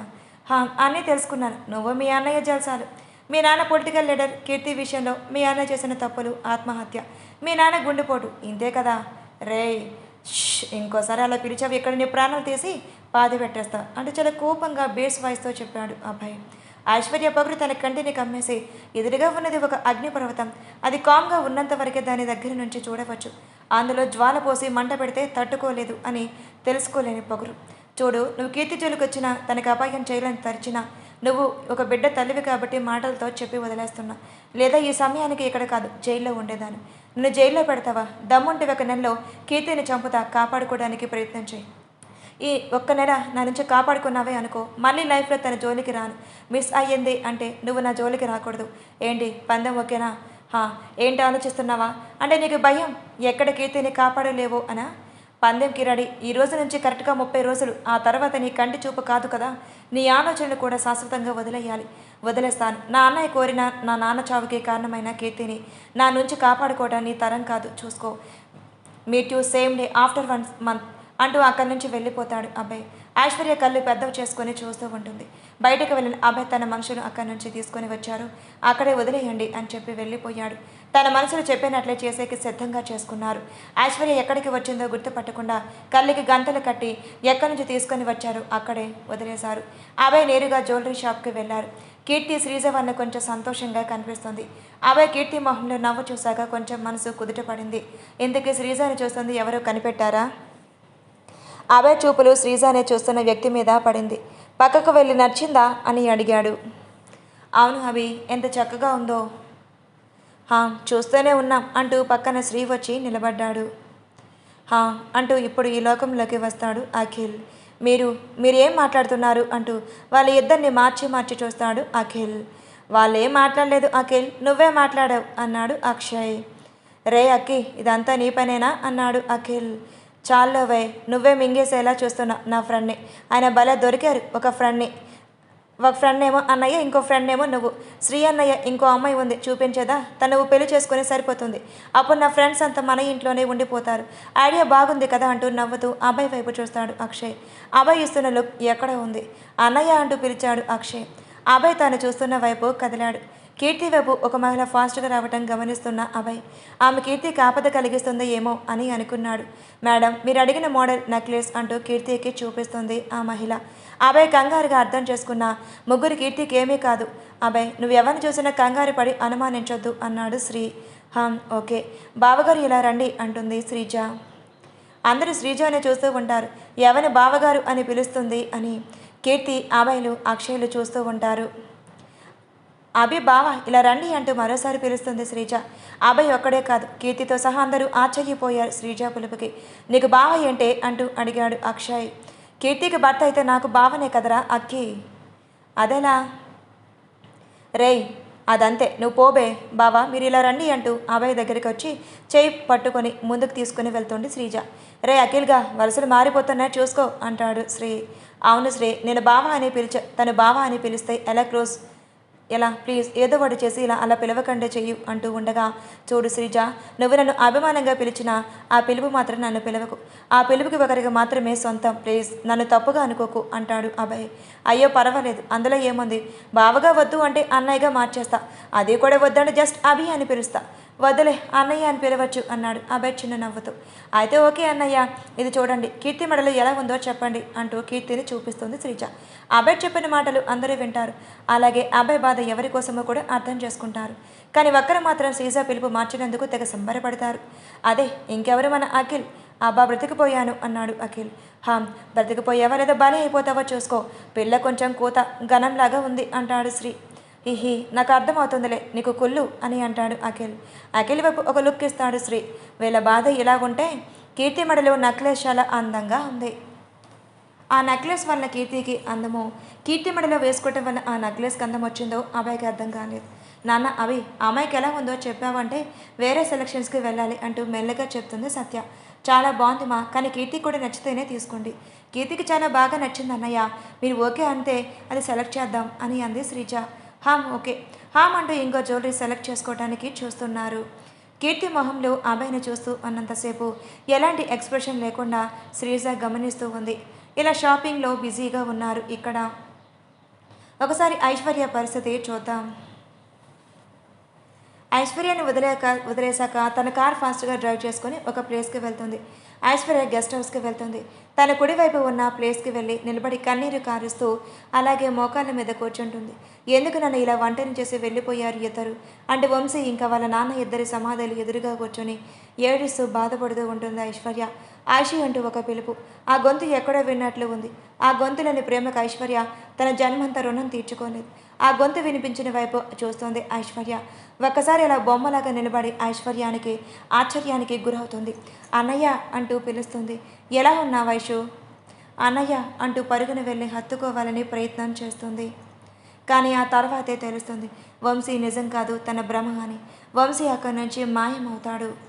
అన్నయ్య అన్నయ్య అంటూ గట్టిగా పిలుస్తూ ఏడుస్తూ ఉంటుంది. అన్నయ్య ఒకసారి నా ఎదురుగా రా ప్లీజ్ అంటూ ఏడుస్తూ ఉన్న ఐశ్వర్య భుజం పైన చేయబడుతుంది. ఐశ్వర్య ఆశగా అటువైపు తిరుగుతుంది. తన నిరుత్సాహత పడనివ్వలేదు ఆశ. ఎదురుగా వంశీ. అన్నయ్య అంటూ గట్టిగా హత్తుకుంటుంది ఐశ్వర్య. వంశీ ఒక ఆత్మ, అది మర్చిపోయి వంశీ నిజం అనుకుంటుంది ఐశ్వర్య. అయినా అది కేవలం ఐశ్వర్య ఆలోచన వరకు నిజం. ఐషు, నిన్ను మేము ఒంటరిగా ఎందుకు వదులుతాం? ఎప్పుడు నీకు తోడుగానే ఉంటాం. నీ ఆలోచన వెనకాల ఉండేది నేను డాడీనే ఐషు. మాకంటే ఎక్కువగా నిన్ను ప్రేమించే జేమ్స్ ఉన్నంత వరకు నువ్వు ఎప్పుడు ఒంటరివి కాదు. నన్ను మావయ్యని చూసావు. మమ్మీకి మేము లేని లోటు తెలియకుండా చూసుకుంటున్నా. నీకు నీడలా ఎల్లప్పుడూ నీ వెంటే ఉంటున్నాం ఐషు. నీకు కనిపించకపోవచ్చు, కానీ నీ నీడలో నీకు తోడుగా మేము నడుస్తాం. మీరు లేకుండా బ్రతకాలి అని లేదు అన్నయ్య. నీ చావుకి కారణమైన ఆ కీర్తిని చంపి నీ ఆత్మకి శాంతి కలిగించాలని ఎంతగానో ప్రయత్నం చేస్తున్నాను. కానీ నేను చేసే ప్రయత్నాలన్నీ విఫలమవుతున్నాయి. దిగులు పడకు, నేను చెప్పినట్లు చేయి. ఖచ్చితంగా ఈసారి దాని చావు ఆపడం దాన్ని పుట్టించిన బ్రహ్మదేవుడి వల్ల కూడా కాదు అంటాడు వంశీ ఆత్మ. అన్నయ్య వైపు అదే పనిగా చూస్తుంది ఐశ్వర్య. వంశీ చెప్పిందంతా విన్నాక, సరే అన్నయ్య, నువ్వు చెప్పినట్లే చేస్తాను. నా ఆత్మ నీకు మళ్ళీ కనిపించదు ఐసు. నువ్వు మిస్ అవ్వకు. నా ఆత్మ దాని చావు వల్ల మాత్రమే శాంతిస్తుంది. గుర్తుపెట్టుకో అంటే వంశీ మాయమవుతాడు. అన్నయ్య, నీ ఆత్మకి ఖచ్చితంగా శాంతి కలిగిస్తానన్నయ్య అంటూ గెస్ట్ హౌస్ లోపలికి వెళ్ళి హాల్లో ఉన్న సోఫాలో కూర్చొని ఆలోచిస్తూ ఉంటుంది. అలా చాలా సమయం అక్కడే ఉంటుంది. ఐసు ఫోన్ రింగ్ అవుతూ ఉంటుంది. కాల్ లిఫ్ట్ చేసి, చెప్పు జేమ్స్, ఎక్కడున్నావు? ఇంకా ఆఫీస్కి రాలేదు. ఎన్నిసార్లు కాల్ చేశానో చూడు. నువ్వు కాల్ లిఫ్ట్ చేయలేదు అని ఇంటికి కాల్ చేస్తే ఉదయమే బయలుదేరావా అని చెప్పారు ఆంటీ. కంగారు పడ్డావా? మరి కంగారు పడకుండా ఎలా? ఈసారి కాల్ లిఫ్ట్ చేయబోతుంటే పోలీస్ కంప్లైంట్ ఇచ్చేవాడిని. ఆహా అంటే చిన్న నవ్వుతో అన్నయ్య గుర్తుకు వచ్చాడు. జేమ్స్, ఇంకేం మాట్లాడకుండా గెస్ట్ హౌస్లో ఉన్నావా? అవును. ఓకే, అక్కడే ఉండు, నేను వస్తున్నా. బాయ్ అని కాల్ కట్ చేస్తుంది. జేమ్స్ బయలుదేరుతాడు. జేమ్స్కి కిడ్నాప్, ఇంకా అభయ్ వార్నింగ్, పందెం, వంశీ కనిపించడం వీటి గురించి ఏమీ చెప్పదు. ఎందుకంటే ఇందులో జేమ్స్ని కూడా ఇన్వాల్వ్ చేస్తే భవిష్యత్తులో తన బిడ్డకి తల్లి తండ్రికి లేకుండా ఒంటరిగా పెరిగే అవసరం రావచ్చని. ఇక్కడ ఇలా ఉంటే జ్యువెలరీ అంతా సెలెక్ట్ చేసుకోవడానికి మధ్యాహ్నం అయ్యింది. సమయం అప్పటికే 2 గంటలు. శ్రీ ఉదయం 11 గంటలకు ఆఫీస్కి వెళ్ళిపోయాడు. అక్కడ మురుగన్ ఒంటరిగా ఆఫీస్లో ఉన్నాడు అని. ఇంకా అఖిల్ వెళ్ళాడు, ఎందుకంటే శ్రీజ కోసం. అక్షయ్ కూడా మ్యూజిక్ క్లాస్కి వెళ్ళిపోయాడు. అభయ్ ఆఫీస్కి వెళ్తాను అని అడిగిన అభిరామ్ వెళ్ళనివ్వలేదు. అభయ్ కోసం కూడా కొన్ని జ్యువెలరీస్ తీసుకున్నాడు. అందరూ బాగా అలసిపోయారు. బయటకు వస్తారు. ముందు హోటల్కి వెళ్ళి ఏమైనా తిందాం, ఆ తర్వాత సారీ షాపింగ్కి వెళ్దాం అన్నాడు అభిరామ్. ఓకే అంటూ అందరూ బయలుదేరుతారు. ఈసారి అభయ్ పక్కన కీర్తి, వెనకాల అఖిల్, పక్కన శ్రీజ. అఖిల్ మనసులో ఒకటే సంతోషం. హాయ్, నా పేరు అఖిల్ అంటూ హ్యాండ్ చూపించాడు అఖిల్. అభయ్ అద్దంలో నుంచి గమనిస్తూ ఉన్నాడు. హాయ్ శ్రీజ అంటూ షేక్ హ్యాండ్ ఇస్తుంది శ్రీజ చిన్న నవ్వుతూ. నైస్ నేమ్, థ్యాంక్ యూ అంటాడు అభయ్. అఖిల్కి అర్థమయ్యింది. అభయ్ పక్క పక్కనే ఉన్న ఏం మాట్లాడకుండా కూర్చున్నారు. ఏంటి వీళ్ళు అని మనసులో అభయ్ కీర్తిలా గురించి ఆలోచిస్తూ ఉంటుంది శ్రీజ. శ్రీజని చూస్తూ ఉంటాడు అఖిల్. అలా వెజిటేరియన్ హోటల్కి వెళ్ళి అందరూ పెద్ద హోటల్లో కూర్చుంటారు. టేబుల్లో కూర్చుంటారు.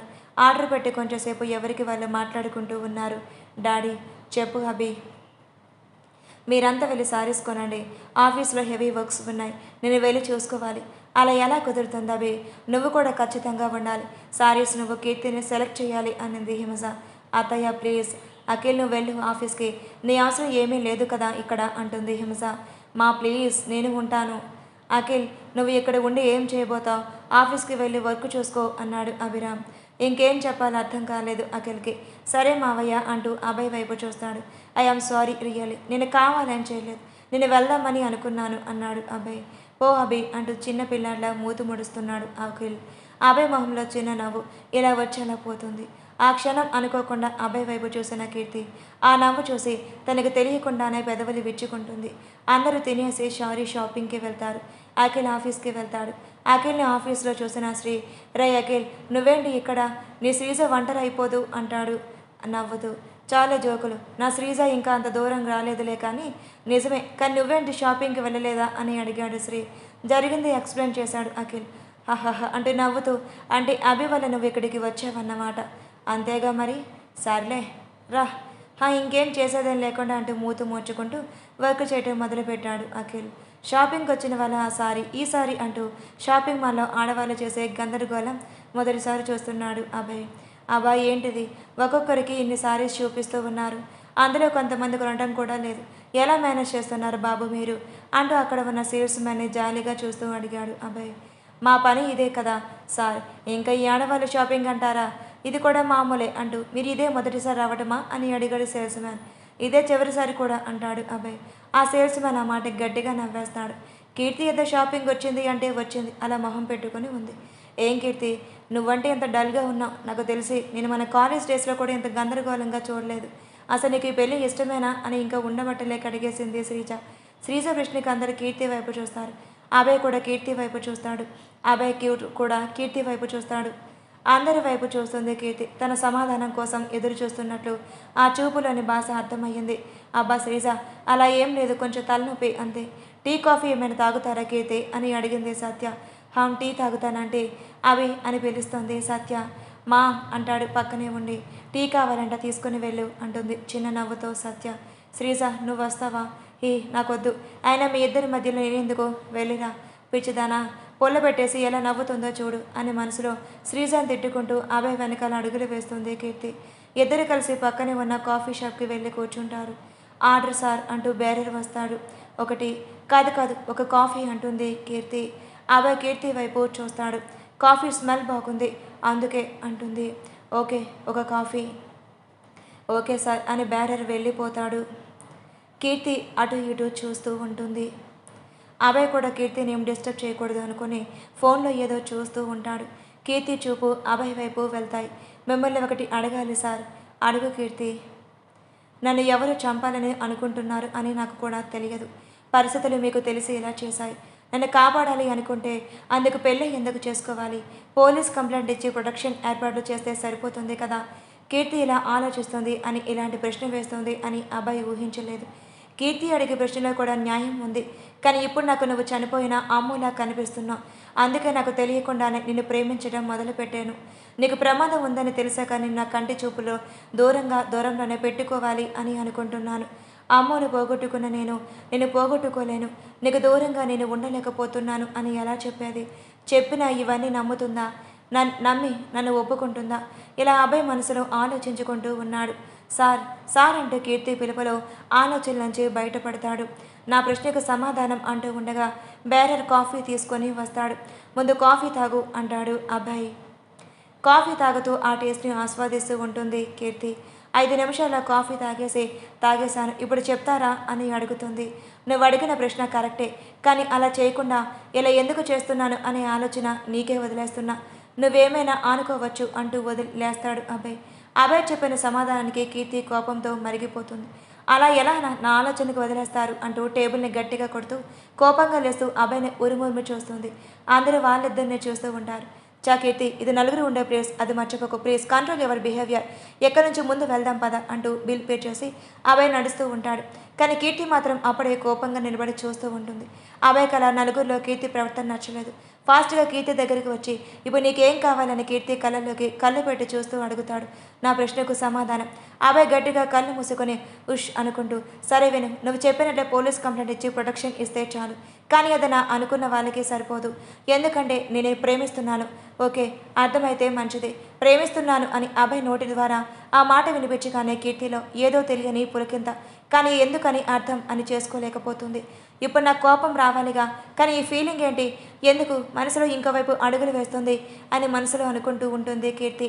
నీ ప్రశ్నకు సమాధానం దొరికింది కదా, ఇంక వెళ్దామా అంటాడు అభయ్. కీర్తి ఇంకేం మాట్లాడకుండా అభయ్తో పాటు అడుగులు వేస్తూ ఉంటుంది. కీర్తిని గమనిస్తూ ఉంటాడు అభయ్. చెప్పేశాను, ఏమనుకుంటుందో ఇప్పుడు. నేను ప్రేమిస్తున్నాను, నీకు ఇష్టమైతే పెళ్లి చేసుకుంటాను అని అడగకుండా ఇలా డబ్బులు ఇచ్చి నా ప్రేమను తెలియజేస్తున్నాను అనుకుంటుందా? ప్రేమించే మనసు అయితే నా మనసుకి విలువ ఇస్తాడు, కానీ నా మనసుకు వెలకట్టడు. కానీ మీరు వెలకట్టారు. అప్పుడు మీది ప్రేమ ఎలా అవుతుంది సార్ అంటూ వస్తున్న కన్నీళ్ళని తుడుచుకుంటూ ఉంటుంది. అభయ్ ఆ కన్నీళ్ళని చూసి ఏడుస్తున్నావా కీర్తి? ఇలాంటి మనిషిని నేను పెళ్లి చేసుకోవాలా అని బాధపడుతున్నావా అంటూ మనసులో అనుకుంటాడు. ఇలా ఇద్దరు ఆలోచనలు ఇద్దరు షాపింగ్ మాల్లో వెళ్తారు. కీర్తి వెళ్ళి శ్రీజ పక్కన కూర్చుంటుంది. కీర్తి, నీకోసం ఈ సారీస్ అని సెలెక్ట్ చేసి పెట్టా, నీకు ఇందులో ఏం నచ్చుతుందో చూడు, అదే కొందాం అంది శ్రీజ. పెళ్లి కొడుకుని అడగండి, నాకు ఏం నచ్చుతుందో, నాకు ఏది సెట్ అవుతుందో బాగా తెలుసు అంటుంది కీర్తి అభయ్ వైపు చూస్తూ. అబ్బో, అప్పుడే మీ అభయ్ సార్కి ఇచ్చేసావా సెలక్షన్? ఇంతలోపే అంత మార్చారా అన్నయ్య? టీ ఇప్పించారా లేదా ఇంకేమైనా ఇప్పించారంటూ సరదాగా మాట్లాడుతుంది శ్రీజ. ఇంట్లో వాళ్ళకు కూడా అదే కదా మరి అంటూ ఉంటారు. అభయ్ చూపులు కీర్తి వైపు చూస్తుంటాయి. అలా మొత్తానికి షాపింగ్ అయితే పూర్తి చేసుకున్నారు. సమయం రాత్రి 8 గంటలు అయ్యింది. కీర్తి ఎక్కడ అంటూ భాగ్య అడిగింది. నాతో రాలేదు ఆంటీ అంటూ చుట్టూ చూస్తూ కీర్తి అని పిలుస్తుంది శ్రీజ. అభయ్ కంగారుగా అటు ఇటు చూస్తూ ఉంటాడు. మిగిలిన వాళ్ళు కూడా వెతుకుతూ ఉంటారు. అభయ్ తిరిగి షాపింగ్ మాల్లోకి వెళ్ళి వెతకాలి అని ముందుకు అడుగు వేశాడు. కీర్తి ఎదురుగా నడుస్తూ ఎక్కడో ఆలోచిస్తూ వస్తుంది. అప్పటికే శ్రీజ కీర్తిని చూస్తుంది. ఎక్కడికి వెళ్ళావు? మేమంతా వెతుక్కుంటూ ఉన్నాం. సారీ వాష్రూమ్కి వెళ్ళాను అంటుంది కీర్తి. చెప్పేసి వెళ్ళొచ్చుగా తల్లి అంటూ భాగ్య తలనెమురుతూ ఉంటుంది. సరే వచ్చేసిందిగా వెళ్దామంటూ కదులుతారు అందరూ చాలా అలసిపోవడంతో పక్కనే ఉన్న హోటల్కి వెళ్ళి డిన్నర్ తినేసి బయటకు వెళ్తారు. అభి కీర్తి వాళ్ళ ఇంట్లో డ్రాప్ చేసేసి నువ్వు వచ్చేసాయి, మేము ఇంటికి వెళ్తాం అంటాడు అభిరామ్. అయ్యో మీకెందుకు శ్రమ బావగారు, మేము వెళ్ళిపోతాంలే అన్నాడు ప్రసాద్. ఆల్రెడీ సమయంలో 9 గంటలు అవుతుంది. పర్వాలేదు, వేరే ఊరు ఏమీ కాదు కదా. మీద ఒక అరగంటలో మిమ్మల్ని వదిలేసి ఇంకో అరగంటలో అభి ఇంటికి చేరుకుంటారు. ఎవరు ఇంకేం మాట్లాడలేదు. కీర్తి వస్తాం, జాగ్రత్తగా ఉండు, బాగా తిను, చాలా డల్గా కనిపిస్తున్నావు, బాగా నిద్రపో, రెస్ట్ తీసుకో అండ్ ఆఫీస్కి రేపటి నుంచి నువ్వు వెళ్ళాల్సిన అవసరం లేదు అన్నాడు అభిరామ్. అయ్యో అదేంటి అంకుల్, కంగారు పడకు, పెళ్లి వరకే, తర్వాత వెళ్దువులే అన్నాడు అభిరామ్ నవ్వుతూ. ఓకే అంకుల్, సరే వెళ్ళి వస్తాం బావగారు, జాగ్రత్తగా వెళ్ళిరండి. సరే బావగారు. అలా అందరూ వాళ్ళ ఇళ్ళకి బయలుదేరారు. కారులో వెళ్తున్నంతసేపు అభయ్ కీర్తిని అబ్జర్వ్ చేస్తూ ఉంటాడు. కానీ కీర్తిలో ఎలాంటి చలనం లేదు. అభయ్ చూడాలని కానీ అనుకోవటం లేదు. వీళ్ళు ఇద్దరిని గమనిస్తూ ఉంది డిటెక్టివ్ శ్రీజ. కీర్తి వాళ్ళ ఇంటికి చేరుకున్నారు. అభయ్ అందరూ దిగాక కిందకు దిగాడు. మంచినీళ్ళు తాగేసి వెళ్దావు కానీ రాబాబు అందే భాగ్య. పర్వాలేదంటే మీరు వెళ్ళండి అంటాడు.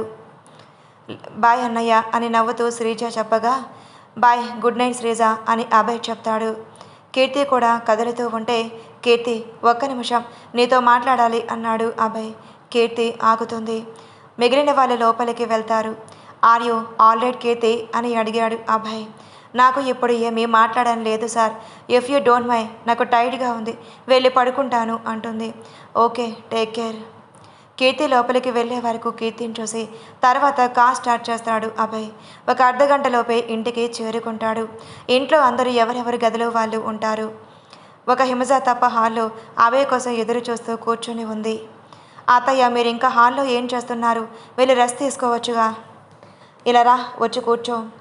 హాల్లో కూడా కూర్చొని మాత్రమే ఉన్నా పని చేయటం లేదుగా, పడుకోవచ్చు కానీ అర్థం నేను చెప్పిన రెస్ట్కి అన్నాడు అభయ్ చిన్న చిరునవ్వుతో. హిమజ అభయ్ చెంపలు నెమ్మరుతూ ప్రేమగా చూస్తూ ఒక చిన్న చిరునవ్వు నవ్వుతూ, నీ మొహంలో ఎప్పుడు ఈ నవ్వు చెదరకూడదు అభి అంటుంది. ఏమైంది అత్తయ్య? అభి, కీర్తికి నువ్వంటే ఇష్టం లేదు కదూ? అభయ్ కంగారు పడుతూ, అది అత్తయ్య మీకెందుకు అనుమానం వచ్చింది? ఈరోజంతా కీర్తిని చూస్తూనే గమనిస్తూనే ఉన్నాను. ఎక్కడ కానీ నీతో సరదాగా లేదు, నవ్వుతూ మాట్లాడలేదు. నాకే కాదు అన్నయ్య వదినకి కూడా ఈ అనుమానం బాగా బలమవుతుంది అభి. కానీ వాళ్ళకి అనుమానం మాత్రమే, కానీ నాకు కన్ఫర్మ్ కూడా అయ్యింది. కన్ఫర్మ్ అయ్యిందా అంటే అన్నాడు అభయ్. అంటే మీరు కాఫీ షాప్కి వెళ్ళిన ఒక 5 నిమిషాలకి నాకు కొంచెం తలనొప్పిగా ఉంది అని మీ వెనకాలే వచ్చాను. అప్పటికే మీరు ఆర్డర్ చేసి ఏదో మాట్లాడుకుంటూ ఉన్నారు. మిమ్మల్ని ఎందుకు డిస్టర్బ్ చేయటం అని నేను వెనకాలే బెంచ్లో కూర్చున్నాను. కానీ నన్ను కీర్తి కానీ నువ్వు కానీ గమనించలేదు. అందుకే మీకు నేను ఉన్నానని తెలియకుండా కీర్తి అడిగిన ప్రశ్న, నువ్వు చెప్పిన సమాధానం అన్నీ నేను విన్నాను. కీర్తిని ఎవరో చంపాలని అనుకుంటున్నారు అని విన్నాక నాకు చాలా భయం వేసింది. కానీ నువ్వు కీర్తిని కాపాడగలవు ఆ నమ్మకం నాకుంది. కానీ కీర్తికి ఇష్టం లేకుండా పెళ్ళి ఎందుకు చేసుకుంటున్నావు అబ్బి? మీకు ఆల్మోస్ట్ అన్నీ తెలిసిపోయింది, అందుకే క్లారిటీ చెప్తున్నాను. ఎందుకంటే సగం సగం తెలిస్తే సగసగమే అర్థమవుతుంది కాబట్టి. అత్తయ్య నా కీర్తిని చూసిన కొద్ది రోజులే కాదు, ఒక 2 రోజుల్లో మన అమ్మోలాగా అనిపించి అలా ఎందుకు అనిపించిందో నాకు తెలియదు. కీర్తి అంటే అమ్మో అని నేను ఫిక్స్ అయ్యాను. ఆ రోజు జూలో యాక్సిడెంట్ అంటూ కీర్తిని అనుమానం, ఆ తర్వాత అభయ్ కీర్తిని చంపడానికి వచ్చారు అని కన్ఫర్మ్ చేసుకోవటం, ఆ తర్వాత ఇప్పటి వరకు జరిగినవన్నీ అభయ్ హిమజకి ఎక్స్ప్లెయిన్ చేస్తాడు. తప్ప కీర్తిని చంపాలనుకున్నది ఐశ్వర్య అని. వాళ్ళ ఇద్దరి మధ్యలో ఉన్న పందెం గురించి మాత్రం చెప్పలేదు. అనుకోకుండా కీర్తి వల్ల బాగా యాక్సిడెంట్ అవ్వడం, అది నాకు ఇలా కీర్తిని సేఫ్ జోన్లో తీసుకురావడానికి మంచి అవకాశం అనిపించింది. అంతేకాకుండా నేను కీర్తిని ఇష్టపడుతున్నా, నన్ను పెళ్లి చేసుకుంటామని అడిగితే ఖచ్చితంగా చేసుకోనని నా మొహం మీద చెప్తుంది. నా మీద ఎలాంటి అభిప్రాయం లేక అందుకే వచ్చిన అవకాశాన్ని ఉపయోగించుకున్నా. నా ప్రేమతో ఖచ్చితంగా కీర్తిలో మార్పు తీసుకుని వస్తాను అత్తయ్య, ప్లీజ్ ఈ విషయం డాడీకి తెలియనివ్వకండి. ఇలా డబ్బులు ఇచ్చి కీర్తిని లాక్ చేసి పెళ్లికి ఒప్పించాను అని చెప్పడం నాకు అసహ్యంగా ఉంది, కానీ తప్పదు ప్లీజ్. అభి నువ్వు నన్ను ఇంతగా రిక్వెస్ట్ చేయాల్సిన అవసరం లేదు. ఎందుకంటే కీర్తిని చూసిన నీకు 2 రోజుల తర్వాత అమ్మలా అనిపించింది. కానీ మాకు ఆ రోజు ఆఫీస్లో ఫంక్షన్ మొదటిసారి కీర్తిని చూసినప్పుడే అనిపించింది. మేము నీకు కీర్తికి పెళ్లి గురించి మాట్లాడాలి అనుకుంటున్న సమయంలో నువ్వే కీర్తిని ప్రేమించి పెళ్లి చేసుకోవాలి అనుకుంటున్నారు అని వచ్చి చెప్పినప్పుడే మేము ఆశ్చర్యపోయాం. బహుశా కీర్తి అమ్మలాగా మనకి మళ్ళీ దొరకడానికి, తిరిగి మన ఇంటికి రావడానికి ఇలా జరిగింది అనుకున్నాం. ముఖ్యంగా నేను ఎంత సంతోషపడ్డానో మాటల్లో చెప్పలేను అభి అంటూ కండతడి పెడుతున్న హిమజాని హత్తుకుంటా అయినో అత్తయ్య, మా అందరికంటే అమ్మోని మావయ్యని కోల్పోవటం నీకు పెద్ద నష్టం, బాధ కూడా నాకు తెలుసు, ఎడవకండి అని అంటుంది. హామ్ అంటూ కళ్ళు తెరుచుకుంటూ, అభి నాకు నువ్వు మాట ఇవ్వు, ఎలాగైనా కీర్తి మనసులో స్థానం సంపాదించుకో, అది కూడా పెళ్ళికి ముందే. కీర్తి మనస్ఫూర్తిగా మన ఇంట్లో నవ్వుతూ సంతోషంగా అడుగు పెట్టాలిరా ప్లీజ్. అది కొంచెం కష్టమే అత్తయ్య, కానీ నా వల్ల అయ్యేంతవరకు ప్రయత్నం చేస్తాను, యూ డోంట్ వరీ. హామ్ ఓకే అభి, జాగ్రత్త. ఎంత తొందరగా వీలైతే అంత తొందరగా కీర్తిని ఎవరు చంపని అనుకుంటున్నారు? కనిపెట్టి పోలీస్ చెప్పి కీర్తి సురక్షితంగా ఉందని తెలిస్తే కానీ నా మనసు ప్రశాంతంగా ఉండదు. అత్తయ్య, ఇంక మీరు ఇవన్నీ ఆలోచించకుండా వెళ్ళి పడుకోండి అంటాడు అభయ్ చిన్న చిరునవ్వుతో. నువ్వు కూడా రెస్ట్ తీసుకో అని చెప్పి తన గదిలోకి వెళ్ళిపోతుంది హిమజ. అభయ్ కూడా తన గదిలోకి వెళ్ళి ఫ్రెష్ అప్ అయి బెడ్ మీద పడుకుంటూ కీర్తి ఫోటో చూస్తూ తన గురించి ఆలోచిస్తూ ఏం చేస్తున్నావు కీర్తి అని మనసులో అనుకుంటూ ఉంటాడు. ఇంటికి వచ్చిన కీర్తి ఫ్రెష్ అప్ అయి తన గదిలో పడుకొని ఉంటుంది. శ్రీజ కీర్తిని కొన్ని జ్యువెలరీ అలాగే సారీస్ అనే ఒకటిగా చూపిస్తూ ఎలా సెలెక్ట్ చేసుకున్నారు, ఎలా ఉన్నాయి అంటూ చిన్న చిన్న విషయం కూడా వదలకుండా షాపింగ్ విశేషాలు అంతా మేఘ కంటి ముందరే తెలియలా చెప్తూ ఉంటుంది. అన్నీ చాలా బాగున్నాయి శ్రీజ, నిన్ను పిలిపించి మంచి పని చేశాను, లేదంటే ఈ కీర్తికి ఎలా సెలెక్ట్ చేసుకోవాలో కూడా తెలియకుండా ఈ ముసలోళ్ళు సెలక్షన్ తీసుకొని వచ్చేది అని అంటుంది మేఘ. మేఘ సంతోష్ శ్రీజ మాత్రమే ఉండటం వల్ల అక్క నేనొకటి అడగనా అని అడుగుతుంది శ్రీజ.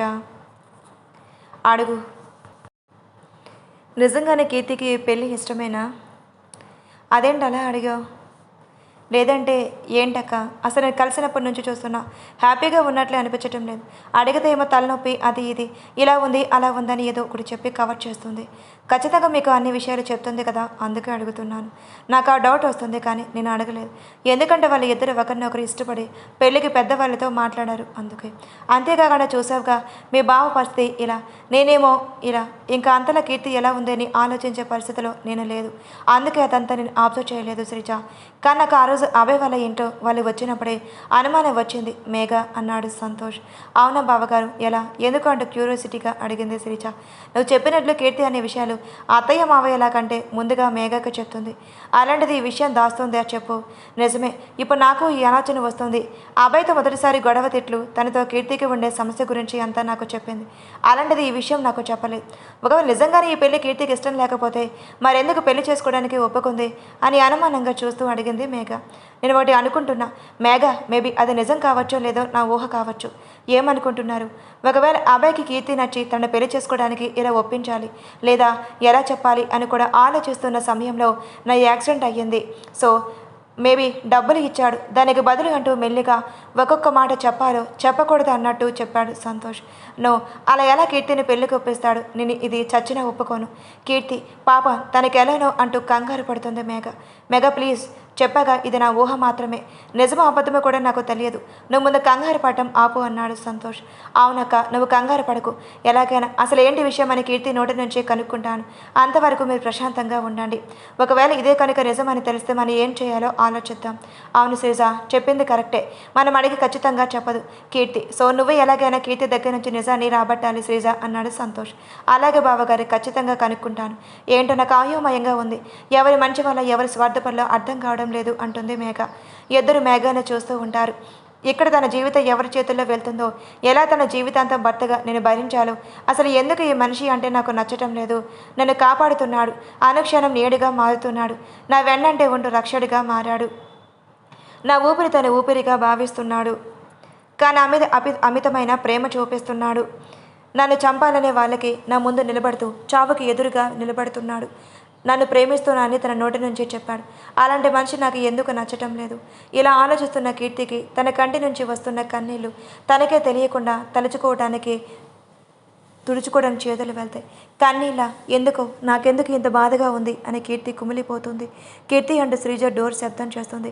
వస్తున్న శ్రీజ అంటూ కన్నీళ్ళు తుడుచుకుంటూ కీర్తి డోర్ తెరవడానికి వెళ్తుంది. డోర్ క్లోజ్ చేసుకుని ఏం చేస్తున్నావే, నిద్రపోవాల్సిన అవసరం లేదా అని అడుగుతుంది శ్రీజ. నువ్వు సారీ జ్యువెలరీస్ చూపించి బిజీలో ఉన్నా, నేను డ్రెస్ చేంజ్ చేసుకోవడానికి డోర్ క్లోజ్ చేశాను. ఓకే, పడుకున్నావా? అవును. నేను ఒకటి అడుగుతా, నిజం చెప్తావా? ఏంటి అంటూ శ్రీజ వైపు చూస్తుంది. అది నిజంగా అభయ్ అన్నయ్య అంటే ఇష్టమేనా లేదా అని. నీకెందుకు అనుమానం? ఉదయం నుంచి చూస్తున్నా అదే ప్రశ్న, ఎన్నిసార్లు అడుగుతావు? నీ ప్రవర్తన అలా ఉంది. ఎలా ఉంది? నాకు నీతో ఆర్గ్యుమెంట్ చేసే ఓపిక లేదు తల్లి. నువ్వు సూటిగా నా ప్రశ్నకు సమాధానం చెప్పు అంతే. నాకు నచ్చి నేను ప్రేమించి పెళ్లి చేసుకోవడానికి ఒప్పుకున్నాను. ఓకే అని సూటిగా ప్రశ్నకు నా సూటి సమాధానం సరిపోయిందా? నిజం. ఎక్కువ రోజులు దాగదు. ఎప్పటికైనా బయటపడక తప్పదు కీర్తి. మేబీ నాకు నిద్ర వస్తుంది. నోరు కొంచెం మూసుకొని పడుకో అంటూ శ్రీజ నోటి మీద చేయి పెడుతూ శ్రీజాను కూడా పడుకోబెడుతుంది కీర్తి. హాయ్, నువ్వు ఫ్రెష్ అయ్యావు, నేను అవ్వాలిగా, వదులు అంటూ నువ్వు నవ్వుతూ ఫ్రెష్ అవ్వడానికి వెళ్తుంది. శ్రీజ బాత్రూంలోకి వెళ్ళాక కీర్తి లేచి కూర్చొని, నేనంతా విన్నాను శ్రీజ, నువ్వు అక్క బావ మాట్లాడుకోవడం. మీ అనవలు నిజమే, కానీ అది బయటపడకూడదు. అక్క బావ తట్టుకోలేరు, అమ్మ నాన్న భరించలేరు. నాకు అభయ్ సార్ నచ్చకపోవడానికి కారణం నేను సార్ని ఒకవైపే చూస్తున్నా, ఒకవైపు అర్థం చేసుకుంటున్నా. సార్ అసలు మనసు తెలుసుకోవాలి, అందుకు నేను సార్తో ఉండాలి. కానీ ఎలా? రేపు నుంచి ఆఫీస్కి వెళ్ళొద్దని చెప్పేశారు అంకుల్. అలా కొంచెంసేపు ఆలోచిస్తున్న కీర్తికి ఒక ఐడియా వస్తుంది. వెంటనే ఫోన్ తీసుకుని మేడ మీదకి వెళ్తుంది. శ్రీజ బాత్రూమ్ నుంచి బయటకు వస్తుంది. కీర్తి గదిలో ఉండదు. ఈ టైంకి ఎక్కడికి వెళ్ళింది అంటూ ఫోన్ చేస్తుంది కీర్తికి. బిజీగా వేరే కాల్లో ఉన్నట్టు వాయిస్ వస్తుంది. కొమ్మదీసి అభయ్తో అన్న మాట్లాడుతుందా ఏంటి? అయినా ఎక్కడి నుంచే మాట్లాడొచ్చుగా. నా పిచ్చి కానీ నేను ఇక్కడ ఉండగా ఎలా మాట్లాడుతుంది? నిజంగానే ఇది ప్రేమించిందా అని ఆలోచిస్తూ పడుకుంటుంది. ఒక 10 నిమిషాల తర్వాత కీర్తి తన గదికి వస్తుంది. అప్పటికే శ్రీజ నిద్రలో జారుకుంటుంది. ఉదయం నుంచి బాగా అలసిపోవడంతో డోర్ క్లోజ్ చేసి కీర్తి కూడా నిద్రపోతుంది. ఆహా, ఏమందం, ఏమి అభినయం. ఆయన ఇలాంటి మంచి అందమైన ఆడపిల్లతో నీకు ఎలా రా స్నేహం కుదిరింది అంటూ అఖిల్ అంటూ ఉండగా, అబ్బా అఖిల్, సాయంత్రం నుంచి నా బుర్ర తింటున్నావు, ఇలాంటి పిచ్చివాగుడు వాగుతూ అంటాడు విసుగ్గా అక్షయ్. రే, నా ప్రియుడిని పొగుడుతూ ఉంటే నీకంత జలసి అంట్రా? హహహ అంటూ గట్టిగా నవ్వుతూ, అబ్బా అఖిల్, నా వల్ల కావటం లేదు, ఈ కామెడీ భరించడం నిజంగా నా వల్ల కావటం లేదు, కాస్త ఆపవా ప్లీజ్ అంటూ నవ్వుతూ ఉంటాడు అక్షయ్. కోపంగా అఖిల్ అక్షయ్ వైపు చూస్తుంటాడు. నువ్వు అలా చూస్తే నేను భయపడిపోతానా? రే, నన్ను రెచ్చగొట్టకు. అబ్బా లేకపోతే ఏంటి? నీ పీరియడ్ అలా ఎలా నువ్వు ఫిక్స్ అయిపోతావు? ఒకవేళ శ్రీజ ఆల్రెడీ ఇంకొకరిని ప్రేమిస్తుంది అని నేను చెప్తే, కాదు ఎంగేజ్మెంటే అయిపోయిందంటే నా గుండె ఆగిపోతుంది అంటూ గుండెపైన చేతులు పెట్టుకుంటూ కింద మీద పడతాడు అఖిల్. ఆపరా బావా నీ వేషాలు, అలా ఏం లేదు కానీ అని ఆపకరా ప్లీజ్ అంటాడు అఖిల్. నువ్వు చెప్పనివ్వకుండా ఆపింది నువ్వు. సరే చెప్పు. శ్రీజ నీకు వర్కౌట్ అవ్వదు అఖిల్. ఎందుకు? నాకేం తక్కువ అందగాన్ని, 5.5 అడుగులు ఉన్నవాడిని అంటూ అటు ఇటు తిరుగుతూ అద్దంలో చూసుకుంటూ నడుస్తున్నాడు అఖిల్.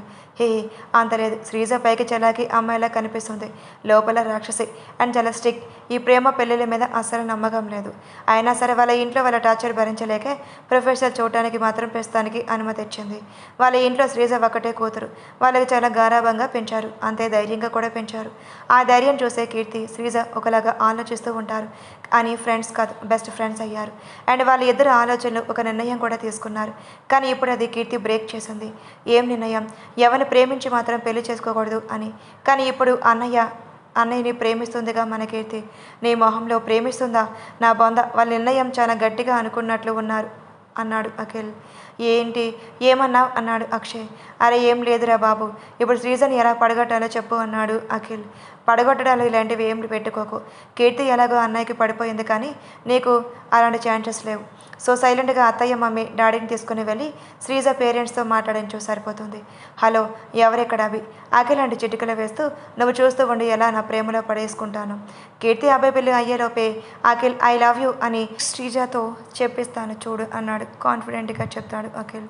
నీకు పిచ్చెక్కింది, పిచ్చి పని చేసి చంప పగలగొట్టుకోకుండా చూసుకో. బాయ్, గుడ్ నైట్ అంటూ అక్షయ్ పడుకోవడానికి వెళ్ళిపోతాడు. కొల్లి ఎదవకి అంటూ అఖిల్ బెడ్ మీద పడుకుంటూ శ్రీజ గురించి ఆలోచిస్తూ అలాగే నిద్రలోకి జారుకుంటాడు. నెక్స్ట్ డే ఉదయం 8:30 గంటలకు అభయ్ ఫ్యామిలీ ఇంట్లో టిఫిన్ తింటూ ఉంటారు. డాడీ, మా మ్యూజిక్ ఇన్స్టిట్యూషన్ వాళ్ళు ఒక మ్యూజిక్ కాంపిటీషన్కి నన్ను సెలెక్ట్ చేశారు అని అన్నాడు అక్షయ్. హో సూపర్ యాకి, congrats. Thank you daddy. Congrats Akki. Thank you అన్నయ్య.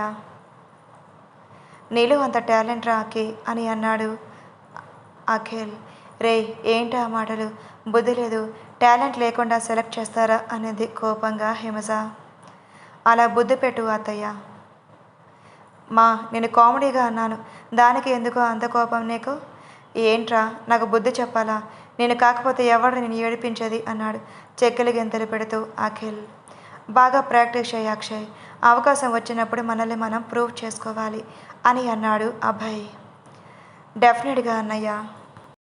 నిజమే అక్షయ్ అన్నాడు అభిరామ్ కూడా. అండ్ నువ్వు వెళ్ళి పనులు ఏమీ చూసుకోవాల్సిన అవసరం లేదు. అఖిల్ శ్రీ నేను చూసుకుంటాం.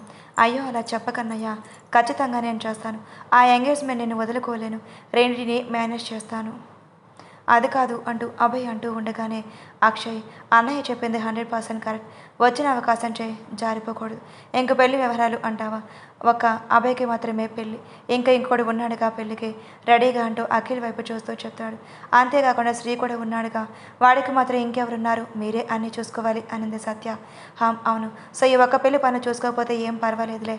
అయినా నేను పూర్తిగా ఇన్వాల్వ్ అవ్వద్దని చెప్పడం లేదు. మోస్ట్లీ మ్యూజిక్ మీద కాన్సన్ట్రేషన్ చేయి అన్నాడు అభిరామ్. ఇంకా ఇంట్లో అంతా చెప్తూ ఉండగా ఏదో చెప్పలేక ఓకే అనేసాడు అక్షయ్. ఇలా మాట్లాడుకుంటూ ఉండగా అభయ్ ఫోన్ రింగ్ అవుతుంది. చూస్తే శ్రీ అని ఉంటుంది. వీడికి 100 సంవత్సరాలు అంటూ కాల్ లిఫ్ట్ చేస్తాడు. చెప్పరా, ఎక్కడ ఉన్నావు అభి? ఇంట్లో. మురుగన్ అంకుల్కి హార్ట్ అటాక్ వచ్చిందంట, హాస్పిటల్లో అడ్మిట్ చేస్తున్నారు అని వాళ్ళ వైఫ్ కాల్ చేశారు అని చెప్పాడు శ్రీ. ఇప్పుడు ఎలా ఉన్నారు అంట అంటూ కంగారుగా పైకి లేస్తాడు అభయ్. ఇంకా ఏం చెప్పడం లేదంట. ఉదయం 7 గంటలకు ఎలా జరిగిందంట. ఆంటీ కంగారుగా ఉన్నట్టున్నారు. నన్ను వెంటనే రమ్మని చెప్పారు. డెఫినెట్లీ నేనే వస్తాను. హాస్పిటల్ లొకేషన్ షేర్ చేయి. ఓకే అభి, నేను ఆల్మోస్ట్ రీచ్ అయ్యాను. నువ్వురా, బాయ్. ఓకే బాయ్ అని కాల్ కట్ చేస్తాడు. అందరూ అబ్బాయిని కంగారుగా చూస్తూ ఉంటారు. ఎవరికి ఏమైంది అభి అని కంగారుగా అడుగుతుంది హిమజ. కీర్తికి ఏమైనా అయి ఉంటుందేమో అనే భయంతో. మురుగన్ అంకుల్కి హార్ట్ అటాక్ అయ్యిందంట అత్తయ్య. మురుగన్గా అంటూ అభిరామ్ కూడా కంగారు పడుతూ పైకి లేస్తాడు. అవును డాడీ అంటూ శ్రీ చెప్పింది అంతా చెప్తాడు అభయ్. అయ్యో ఇప్పుడు ఎలా ఉన్నాడో ముందు కార్ తీయి అభి అంటాడు అభిరామ్. నేను వస్తాను అంటుంది హిమజ. అభయ్ కార్ తీయడానికి వెళ్తాడు. అఖిల్ నువ్వు ఆఫీస్కి వెళ్ళు. శ్రీ కూడా రావటం లేదు కదా. సత్య, అందరూ వద్దు, అక్కడికి వెళ్ళాక పరిస్థితి చెప్తాను సరేనా? అక్షయ్ నువ్వు క్లాస్కి వెళ్ళు. ఇవేం ఆలోచించకు, అంకుల్కి ఏం కాదు అంటూ అభిరామ్ హిమజ వాళ్ళు బయటికి వెళ్తారు. అభయ్ కార్ స్టార్టింగ్ చేసుకుని సిద్ధంగా ఉంటాడు. అలా అభయ్ వాళ్ళు కూడా హాస్పిటల్కి బయలుదేరుతారు. హాల్లో కీర్తి అంతా నువ్వు చెప్పినట్లే చేశాం. డాక్టర్ని కూడా మేనేజ్ చేశాం. ఎలాగో మీ ఆంటీకి ఫ్రెండ్ కాబట్టి సరిపోయింది, లేదంటే ఇంత కష్టమో అన్నాడు మురుగన్ హాస్పిటల్లో బెడ్లో కూర్చొని. థ్యాంక్ యూ అంకుల్, ఇలా మీ దగ్గర అబద్ధం చెప్పి ఇలా చేపిస్తున్నందుకు చాలా బాధగా ఉంది. రియల్లీ ఐఎమ్ సారీ అంటుంది కీర్తి. కీర్తి, నువ్వు నాకు నా కూతురు లాంటివి, అమ్మాయివి. నీకు నేను కాకపోతే ఇంకెవరికి సహాయం చేస్తాను. నువ్వేం కంగారు పడకు. ఇది యాక్టింగ్ అని ఎవరికి అనుమానం రాకుండా మేము చూసుకుంటాంలే. Okay uncle, thank you so much. ఇదిగో ఇంకోసారి థ్యాంక్ యూ సారీ అనే పదాలు నీ నోటి నుంచి రాకూడదు, ఓకే? చిరునవ్వుతో ఓకే అంకుల్ అంటూ ఉండగా కీర్తి ఫోన్ రింగ్ అవుతుంది. చూస్తే శ్రీ. అంకుల్, శ్రీ కాల్ చేస్తున్నారు. బహుశా మీ గురించి చెప్పడానికి అయి ఉంటుంది. ఓకే ఓకే క్యారీ ఆన్ అంటూ కాల్ కట్ చేస్తాడు మురుగన్. Hello sir. కీర్తి అంటూ అబ్బాయికి చెప్పిందే చెప్తాడు శ్రీ. అయ్యో, ఏ హాస్పిటల్లో ఉన్నారు, నేను వస్తాను అంటూ ఏం తెలియని దానిలా డీటెయిల్స్ కనుక్కొని కాల్ కట్ చేస్తుంది కీర్తి. అసలు ఏంటండి ఇదంతా, నాకేం నచ్చటం లేదు. ఎవరు ఈ కీర్తి, ఎందుకు ఇలా మిమ్మల్ని ఇలా చేయమని చెప్తుంది అని అడుగుతుంది మురుగన్ భార్య శశి. కీర్తి మురుగన్తో నేను రాత్రి మాట్లాడింది మురుగన్ జ్ఞాపకాన్ని చేసుకుంటాడు. నేను మీకు చెప్తాను. శ్రీజ బాత్రూంలోకి వెళ్ళాక ఆఫీస్లో అభిరామ్ అంకుల్ రావద్దని చెప్పాడు. ఇప్పుడు నేను ఏం చేయాలని ఆలోచిస్తూ ఉన్న కీర్తికి ఒక ఐడియా వచ్చి మేడ మీదకి వెళ్ళి మురుగన్కి కాల్ చేస్తుంది. మురుగన్కి ఎందుకు కీర్తి కాల్ చేస్తుంది అంటే, కీర్తి పని ఆఫీస్లో చేస్తుంది మురుగన్. సో మురుగన్కి హెల్త్ కానీ లేదా రాలేని పరిస్థితి వస్తే కానీ కీర్తి తిరిగి మురుగన్ ప్లేస్కి చేరుకోదు. ఆఫీస్లో మురుగన్ చేసే పని ఇంకెవరికి రాదు, మేనేజ్ చేయలేరు అని ఆ పని కీర్తి మాత్రమే చేస్తుంది. సో ఖచ్చితంగా కీర్తి ఆఫీస్కి రావాల్సి వస్తుంది. ఆ ఆలోచన చేసిన కీర్తి మురుగన్కి కాల్ చేస్తుంది. హలో కీర్తి, ఏంటమ్మా ఈ సమయంలో ఫోన్ చేసావు, అంతా ఓకే కదా అని అడిగాడు మురుగన్.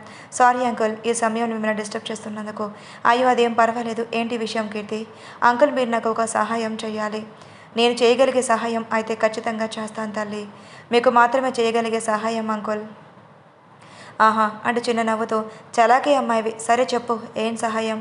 అంకుల్, అది కీర్తి, నిస్సంకోచంగా నువ్వు ఏం అడగాలో అది అడుగు. అంకుల్, మీకు ఏదైనా హెల్త్ ఇష్యూ వచ్చింది అని ఆఫీస్కి రాలేను అని ఆఫీస్లో నమ్మేలా చేయాలి. మీరు లేకపోతే నేను ఖచ్చితంగా ఆఫీస్కి వెళ్ళాలి. సో వెళ్ళగలుగుతాను. అర్థం కావడం లేదు కీర్తి, నువ్వు ఆఫీస్కి వస్తున్నావుగా, ఈ ఒక్కరోజు మాత్రమే కదా రాలేదు. లేదంకుల్, అభయ్ సార్ మ్యారేజ్ అయ్యేంత వరకు ఆఫీస్కి రాకూడదని అభిరామ్ సార్ ఆర్డర్ వేశారు. ఇంట్లో ఉండేని మ్యారేజ్ పనులు అండ్ రెస్ట్ తీసుకోమని చెప్పారు. అది నిజమే, అలాగే చెయ్యి. ఇంట్లో ఉండి రెస్ట్ తీసుకోవటం వల్ల పెళ్లి నాటికి ఫ్రెష్గా ఉంటావు. మరి నువ్వెందుకు ఆఫీస్కి రావాలని అనుకుంటున్నాం? అది అంకుల్ అభయ్ సార్ అంటూ ఉండగా, ఓ అభయ్ సార్ని ఈ 10 రోజులు కూడా వదిలేకపోతున్నావా అని ఇప్పుడు టామ్ అండ్ జెర్రీలా ఉంటారు. మీ ఇద్దరు ఎప్పుడు కీర్తి ప్రేమించుకున్నారు? ఈ విషయం గురించి నేను అడుగుదాం అనుకున్నాను, సమయం రాలేదు. అంకుల్ మీకు చెప్పకూడదు అని కాదు, నా విషయంలో జరిగింది తెలిస్తే మీరు బాధపడతారు అని ఒక పక్కన, ఇంకో పక్కన అభయ్ సార్ని తప్పుగా అనుకుంటారని అనుమానంతో జరిగిన విషయాలు మీ దగ్గర నేను దాచాను. అలాగే మేబీ అభయ్ సార్ కూడా ఆలోచించుంటారు. మురుగన్ కొంచెం సీరియస్గా మాట్లాడటం మొదలుపెట్టాడు. కీర్తి మాటలు విన్నాక, ఏమైందమ్మా అంకుల్, అసలు ఏం జరిగిందంటూ జూలో యాక్సిడెంట్ నుంచి వాళ్ళ పెళ్ళికి ఎలా ఒప్పుకుందో అండ్ అభయ్ తను ప్రేమిస్తున్నాను అని చెప్పేంతవరకు అన్నీ చెప్తుంది కీర్తి. అంతా విన్నాక మురుగన్ అలా షాక్లో ఉంటాడు. అంకుల్ అని పిలుస్తుంది. హా కీర్తి, ఏంటి ఎంత జరుగుతుందా మీ మధ్యలో? అవును అంకుల్, కానీ ఈ విషయాలు ఏమీ ఎవరికీ తెలియదు, 2 కుటుంబాల వాళ్ళకి, నాకు అభయ్ సార్కి, శ్రీ సార్కి, అఖిల్ సార్ అండ్ ఇప్పుడు మీకు అంటుంది కీర్తి. ఫస్ట్ నాకు ఆశ్చర్యం కలిగించే విషయం నిన్ను ఎవరో చంపాలి అనుకోవడం, రెండవది అభయ్ ఇలా నిన్ను పెళ్లికి ఎందుకు ఒప్పించాడు అని. కానీ ఇప్పుడు నువ్వు ఎందుకు ఆఫీస్కి రావాలి అనుకుంటున్నావు కీర్తి? అది అంకుల్, మేబీ నేను అభయ్ సార్ని పూర్తిగా అర్థం చేసుకోవడం లేదు అనిపిస్తుంది. అందుకే అభయ్ సార్ ప్రేమ నాకు చేరటం లేదు, తెలియటం లేదు. అందుకే పెళ్ళికి ముందే అభయ్ సార్ మీద ప్రేమ కాకపోయినా కనీసం మంచి అభిప్రాయం రావాలి అంటే నేను అభయ్ సార్తో టైం గడపాలి. అందుకే ఇలా అంటుంది కీర్తి. కరెక్టే కీర్తి, అభయ్ నిన్ను ప్రేమించడం నిజంగా మాకు ఆశ్చర్యం, ఇంకొకటి నీ అదృష్టం అని కూడా చెప్పవచ్చు. నువ్వు అభయ్ని పెళ్లి చేసుకోవడానికి అంతగా ఆలోచించాల్సిన అవసరం లేదు కీర్తి. కానీ నీ అనుమానం నువ్వు తీర్చుకోవాలి, అది నీ హక్కు కూడా. ఎందుకంటే నువ్వు తనతో జీవితాంతం బ్రతకాలి కాబట్టి. నువ్వు చెప్పినట్లే నేను చేస్తాను. మాకు తెలిసిన ఒక ఫ్యామిలీ డాక్టర్ ఉన్నారు, సో నేను మేనేజ్ చేసుకుంటాను, నువ్వు దిగులు పడకు. Thank you so much uncle, ఈ విషయం మన మధ్యలోనే ఉండాలి ప్లీజ్, ఇంకెవరికి తెలియకూడదు అంకుల్. నువ్వు అంతలో చెప్పాలా కీర్తి, నేను కథ నడిపిస్తాను, నువ్వు చూస్తూ ఉండు అండ్ నువ్వు అనుకున్నట్లు నీ పని చూసుకో అన్నాడు. Okay uncle, thank you, bye, good night. Good night. Present. ఏవండి ఏవండి అంటుంది శశి. హా అంటూ ఆలోచన నుంచి బయటకు వస్తాడు మురుగన్. అప్పుడే మురుగన్ ఫోన్ రింగ్ అవుతుంది. Please like and subscribe for more videos. Story ఎలా ఉందో కామెంట్ చేయండి. నెక్స్ట్ పార్ట్లో కలుద్దాం.